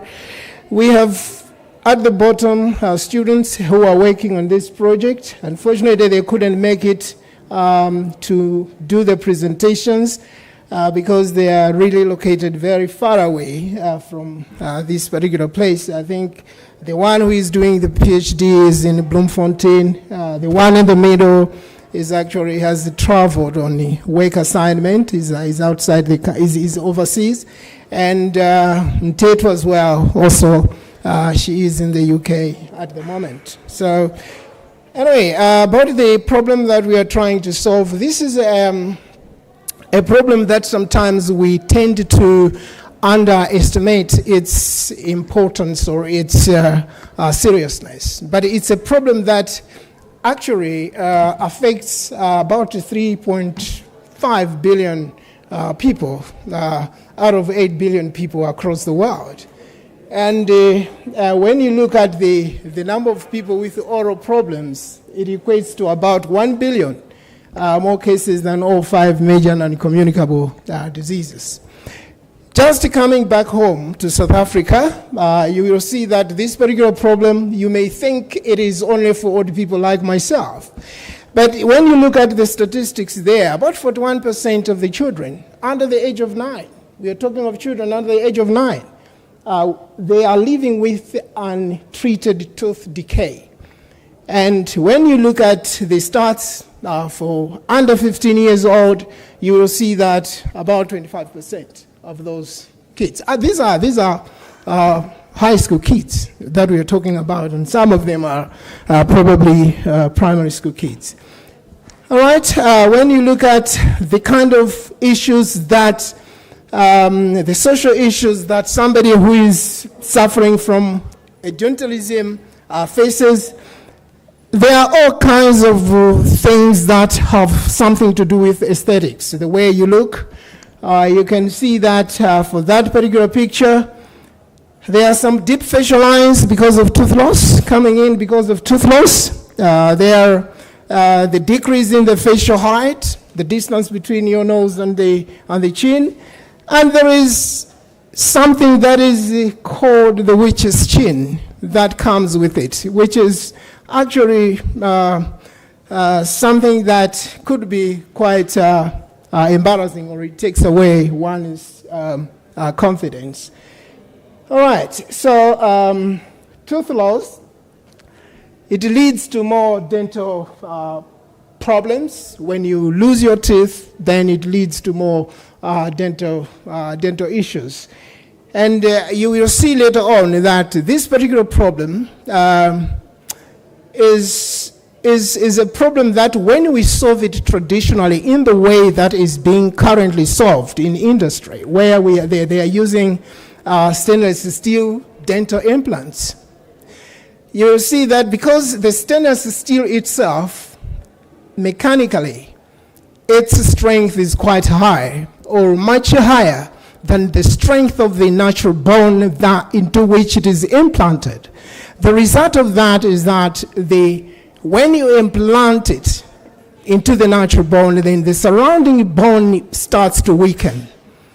So the final effect is that now, yes, the implant will remain intact, but with time, then the natural bone around it starts to weaken further, and it causes more issues. So that's the problem that we are trying to solve.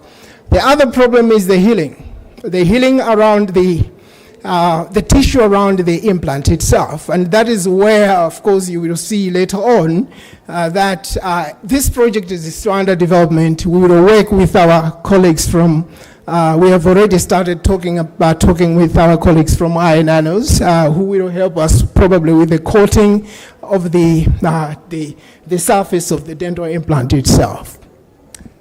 Okay. All right, I have addressed a number of issues around here, and the only thing that I will say, I will not review the design itself, but those are the implants that we actually came up with, and they were actually manufactured in Germany, and these are ceramic based. The reason why we went for ceramic based, it took the processes. We did a number of mechanical engineering processes in order for us to select that material, because we wanted to go for a material that whose properties are very close to those of the natural bone.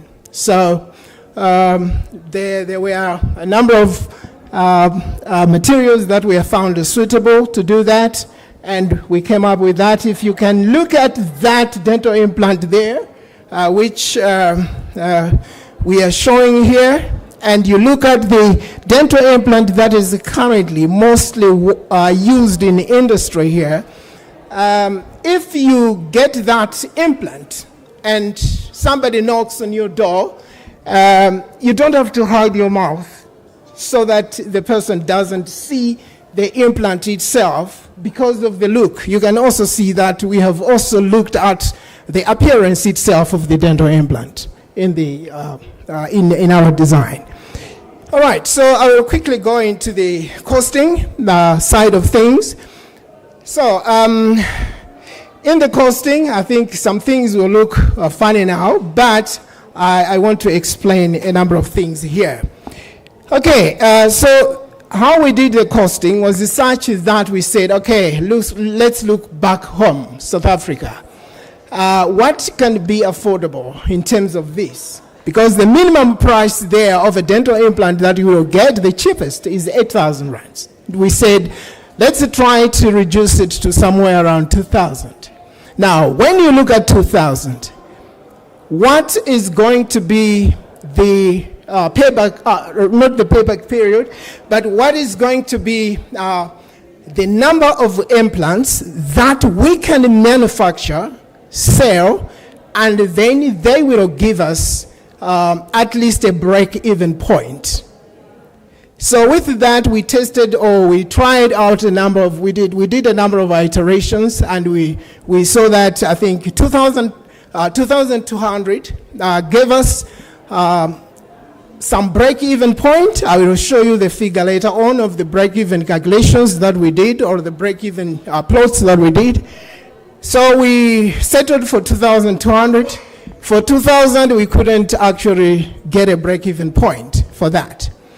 And the cost to price was actually calculated out of all those, the costing of the 3D printed implant, the shipping costs, the packaging, and I know that Unisa doesn't like adding contingency cost, but I think you will actually forgive me for that.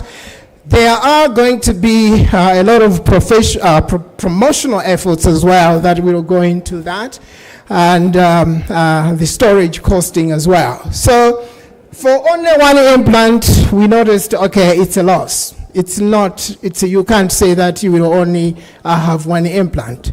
So having now undertaken the procedure, we found that the amount of implants that will give us a break-even point, which will barely give us a profit, was 600 dental implants. I'm sorry about it. And that came to a total cost of about 1 million. But then we said we cannot just produce dental implants, 600, which are going to give us just that break-even point. We have to make a little bit of a profit. And that is where we said, okay, if we take it to 700, that 700 gave us a profit. And now from there, we calculated the payback period, the period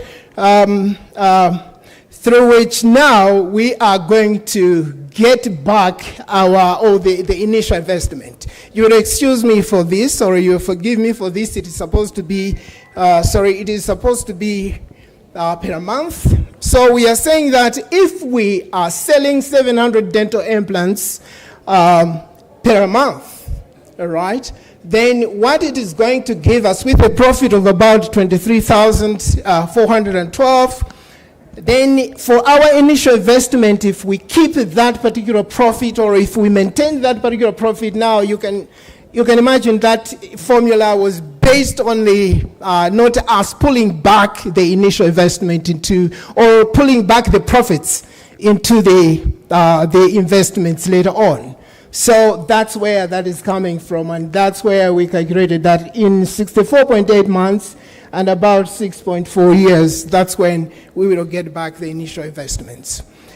Okay, so thank you. That is where I will stop. So the initial investment that we are looking at, I know that Unisa also gives us half or funds half. So the one that we are looking for is half, 1,716,787.50.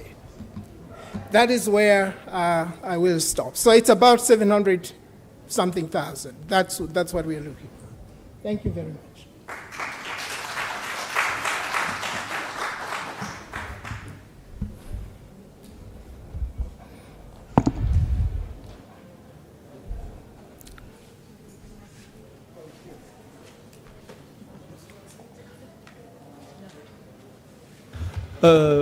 Prof, I just want to ask you, so I see your payback period is 6.4 years, right? For 700 plants. So for these projects, what do you think? So are you going to do the plan for the patients, or because I also see? So what is the real innovation in these projects? Yes, the real innovation is actually the design. That's the one that we have patented. The real innovation is the design. So the production itself, you can see we ask other people to do the production for us. So it's actually the design of the dental implant. Okay, so if it's the design, can you try to explain to me like how do you do this design for different patients? Sorry, how? So is that a standard product, or you need to do that design for different patients? No. Okay. All right. Yeah. Thank you so much. We have designed this. It's a unique design.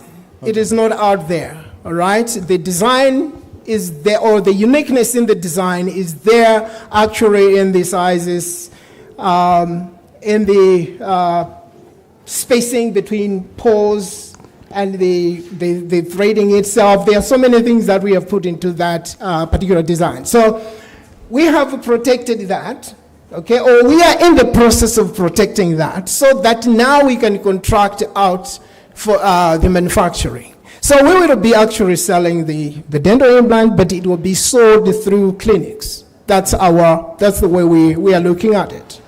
In terms of here in South Africa, we have got Southern Implants who are doing exactly something like that, but they work quite a lot with stainless steel dental implants. Okay, so I think the current limitation for you to expand quicker, to to get even, because 700 in 6.4 years, that's too slow, I think, for commercialization. No, the 700 is not for the 700 is per month. We are looking at if we produce 700 per month and we are able to sell 700 per month, Okay. all right, then we can only have a payback in about 6.4 years. That's what we're looking at. So it's not easy, it's quite intense as well, because we have to market it in such a way. I think that's why our promotional efforts is quite costly as well. We have costed it at around about 100,000, but I think when I spoke to Mr. Square, he was telling me that probably, I think it was Mr. Norma who was saying that marketing 100,000 is not enough. Probably you go higher than 100,000, 120,000 or something like that. Yeah. So I think, as you said, because actually you are having very limited profit and you need very high, you should have like high budget for your promoting marketing. That's correct. Maybe the unit price you need to reconsider is because 6.4 years you haven't actually calculated the interest. Yeah, that's correct. That's what I was saying, that I think even the profits themselves, I didn't pull them back into the initial investment. What I was saying was that we maintained the initial investment and we maintained the 700. So yeah, we didn't look at the interest. Yeah. Because as my understanding, South Africa actually has very high saving interest, maybe over 12%. That means if you take money from an investor or the loan, if your payback period is 6.4 years, that means their interest cannot even beat the bank. So that can be a problem. Yeah. At least you need to win the bank. Yeah, no, but I think we see that somehow the profits are going to take care of that as well, because as I said, I didn't pull in the profits there. So the profits, the interest from the bank, I didn't look at that. So we are thinking that the profits might somehow equalize the effects from the interest from the bank.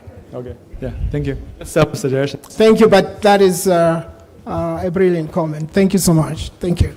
Thank you.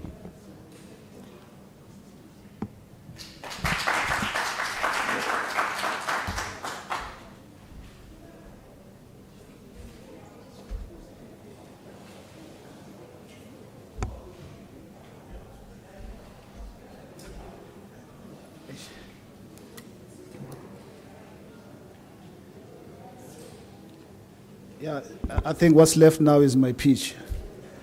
It's the last pitch of the day. Thank you, sir.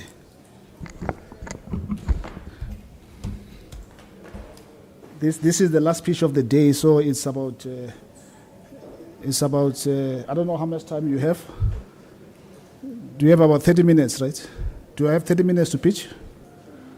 Okay, my pitch is 30 minutes. But I just want, before I say anything, just to close off the last session, I just want to say, guys, let's give a round of applause to all the people that pitched today, all the staff and students that pitched today. These were brilliant ideas. I should not break it. I really applaud you for putting yourself out there. I really applaud you for your bravery. But more importantly, I applaud you for putting the brilliant ideas, the best that you have, forward. It's actually through those kind of initiatives that we're going to make a dent in some of the challenges that we have in our country. But this is the closing remarks. I've been asked to close. Okay. Oh, okay. But before I think as part of my closing, I just want to say that we still have the lab tours. Those people that are interested in the lab tours should meet outside. Should be 30 minutes, but I can tell you it's time well spent. This institution is one of those institutions that has got one of the best kind of facilities that you can ever find, in the country, right? So to get to understand, the kind of facilities that we have, go to those laboratories. I've been there myself, and I tell you, literally every time I finish a tour, I'm left with with my mouth wide open, right? Because to see the kind of stuff that you have, in this campus. So I will. I'm assuming that in the beginning of the session, protocol was established. So I'm going to stay with that protocol. I align myself with that protocol. So I'm not going to go the protocol again. But just to say that this is the start. Yes, this is the fourth of the Innovation Festival at Unisa. But today, this is the start. We are not closing the session, but closing this particular session. But this is the start. This is the first of 3 days of pure joy, pure music, innovation joy. Can you hear it? Did you hear it? I certainly heard it. I was sitting in there and I was listening to pure innovation joy, innovation music that was coming through. All right.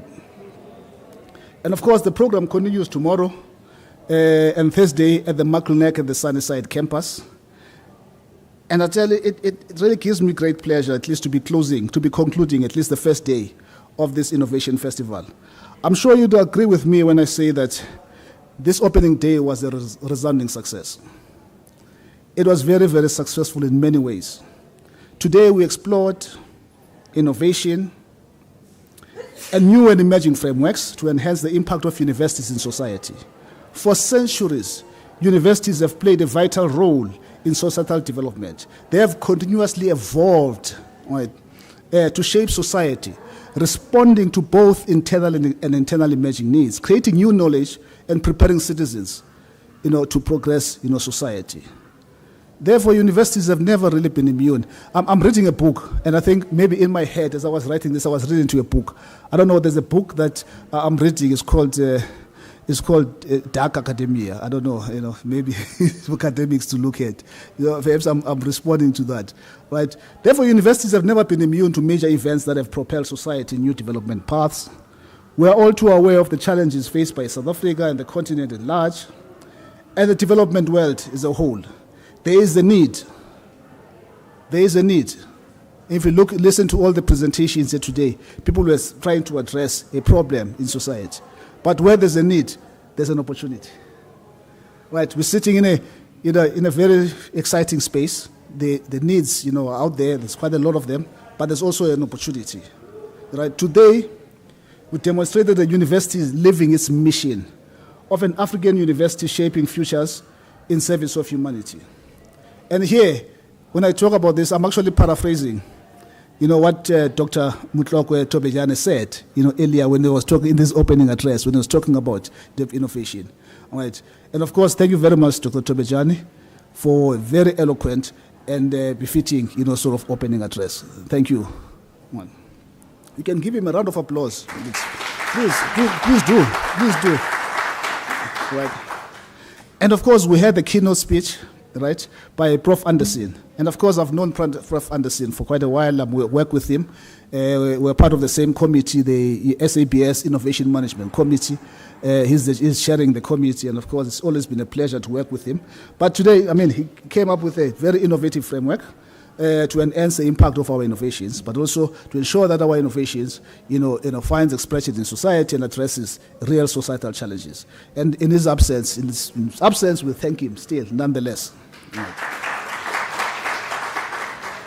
We also heard about the groundbreaking innovative programs of both CSET and Kayas, right? From, I don't know, colleagues, I don't know about you, but I was excited. I'm always excited when I hear about these initiatives. From, Unisa experimental farm, veterinary school, hospital. I heard about the airport again. I'm hearing about so many times. I'm excited. One of the things that I enjoy is in the previous life, there's some flying involved, but I'm sure that I'll be spending more time there if the university buys the airport. Right. And of course, quite a number of schools, INANO's, CSET Innovation Center and other very groundbreaking initiatives that were mentioned today. All of these exemplify a university working diligently through its staff to ensure that capacity building and student training aligns with national priorities, and that the knowledge generated reflects the urgent needs of our society. And of course, thank you very much to Prof. Musebi and Prof. Healy, for sharing, that the work that is happening, this kind of groundbreaking initiatives that are happening. Thank you very much, both of you.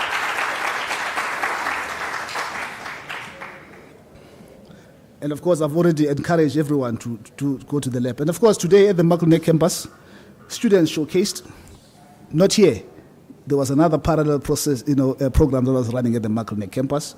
They showcased their research, reflecting the need to produce knowledge that society can utilize. This program also underscores the commitment to building high-level capacity to ensure that continuous creation of applicable knowledge. These initiatives are not an end to itself. There are other things as well that are happening, that needs to happen. And of course, we also heard from staff, students, and founders, presenting solutions developed to address societal challenges. This demonstrates the practical application of knowledge generated within the academy. We learned also about efforts to develop cancer drugs, dental implants. I don't know about you, but I was excited. Dental implants, hydrogen fuel drones, projects convert waste to revenue, waste to products, initiatives that could revolutionize, urban mobility, and of course, other equally exciting projects that we heard of today. I mean, when I sit down and I listen to all these projects, and I thought to myself, on Friday, by the way, we had a session with some colleagues from the University of Estonia, and they were talking about, how to build an innovation, a startup ecosystem. And as they were outlining some of these things that needed to be done, right? And I analyzed all of these things that they were listing, and all of them were about people. If anybody tells you that South Africa we're rich because we've got diamond, right? They're not telling you the truth. South Africa is rich because of you, because of us as citizens. That's what gives South Africa, its richness. It's people that do things, right? We've seen. The people talk about the curse of Africa. We've got gold, but still poor, primarily because the development of the people has not taken place, right?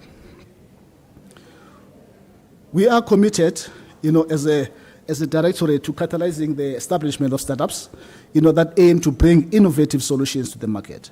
Through our entity, mentioned in this, is called Univentures. Within the DITTC, we've created nearly 40 startups, since we started, I think about 4 or 5 years back, right? Addressing various challenges, and this is one of our most rewarding aspects of our work. Working with people, creating new competencies that drive growth paths and mechanisms for the development of the country and the continent. This is one of the things that for us we find most rewarding, working with you as entrepreneurs, but also working with you as innovators. Right? And of course, thanks to the founders, the students and staff, for giving us an opportunity to work with you and for trusting us with your visions. And of course, I'll do it again. To all those that presented, let's give them a round of applause. I take off my hat for you guys. Just the brilliance that we've heard today. I was really bowled over, right? And of course, to quote Nelson Mandela on leadership, it is better to lead from the back and put others in front. This reflects the leadership of Professor Mamba and Professor Dube, right? Who put all of us first today and set aside their more urgent duties, right, to spend the day celebrating innovation. After all, it's a festival, isn't it? It's a festival. We had innovation music. Prof. Mamba, thank you so much. And Prof. Dube, I don't see her, but thank you so much, Prof, for that. Truly appreciate. And of course, I see the other profs, the other, professors in the room, the other academics in the room. Let's give them a round of applause. Thank you so much. Thank you so much for spending your time with us. And of course, the program director is never thanked or thanked last. But I've made it a point that I put up there. Program director, thank you so much, Prof. We truly appreciate, that you put yourself out there to do this task. And you did it so well, Prof. I was sitting there, I was thinking that, I wish I could be a program director like you, Thank you very much, Prof. And of course, thank you very much to the organizing team, especially Prof. Kuvarega.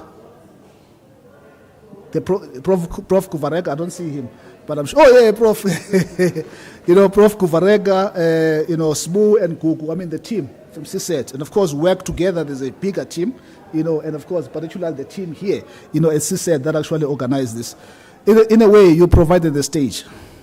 that allowed all of us to dance this day. And we danced. And we danced. And we gave all our performances. And with those few words, I think the last, I'm not, this one is also very important. We thank the judges. Today, the time that we've given, your insights, but most importantly, your expertise and care actually in terms of delivering the feedback. We truly appreciate that. We still have to tally the scores, but right. But thank you very much for the job well done. And of course, I can't talk about my team. I'll talk about my team on Wednesday. Colleagues, that's the end of the day. It's a start. Again, it's the first day of the Innovation Festival. Tomorrow, we meet at the Mackleneck campus, right? Remember that there will be shuttles, right? Those that wish to go to Mackleneck campus, there will be shuttles. We have got... Okay, let me tell you what we have. We've got the finals of the Unisa Innovation Challenge, right? These are students from Unisa students. We've trimmed them from 800. It's a very intense year-long process. We've got the 16 finalists that are presenting tomorrow, right? We also have the Tshwane Youth Innovation Challenge, which we are managing. We're doing it in partnership with the city of Tshwane, where we're going to hear solutions that are targeted at solving renewable energy, providing renewable energy solutions for informal settlements. We've got about, I don't know what's the number, 10? We've got about 10, finalists.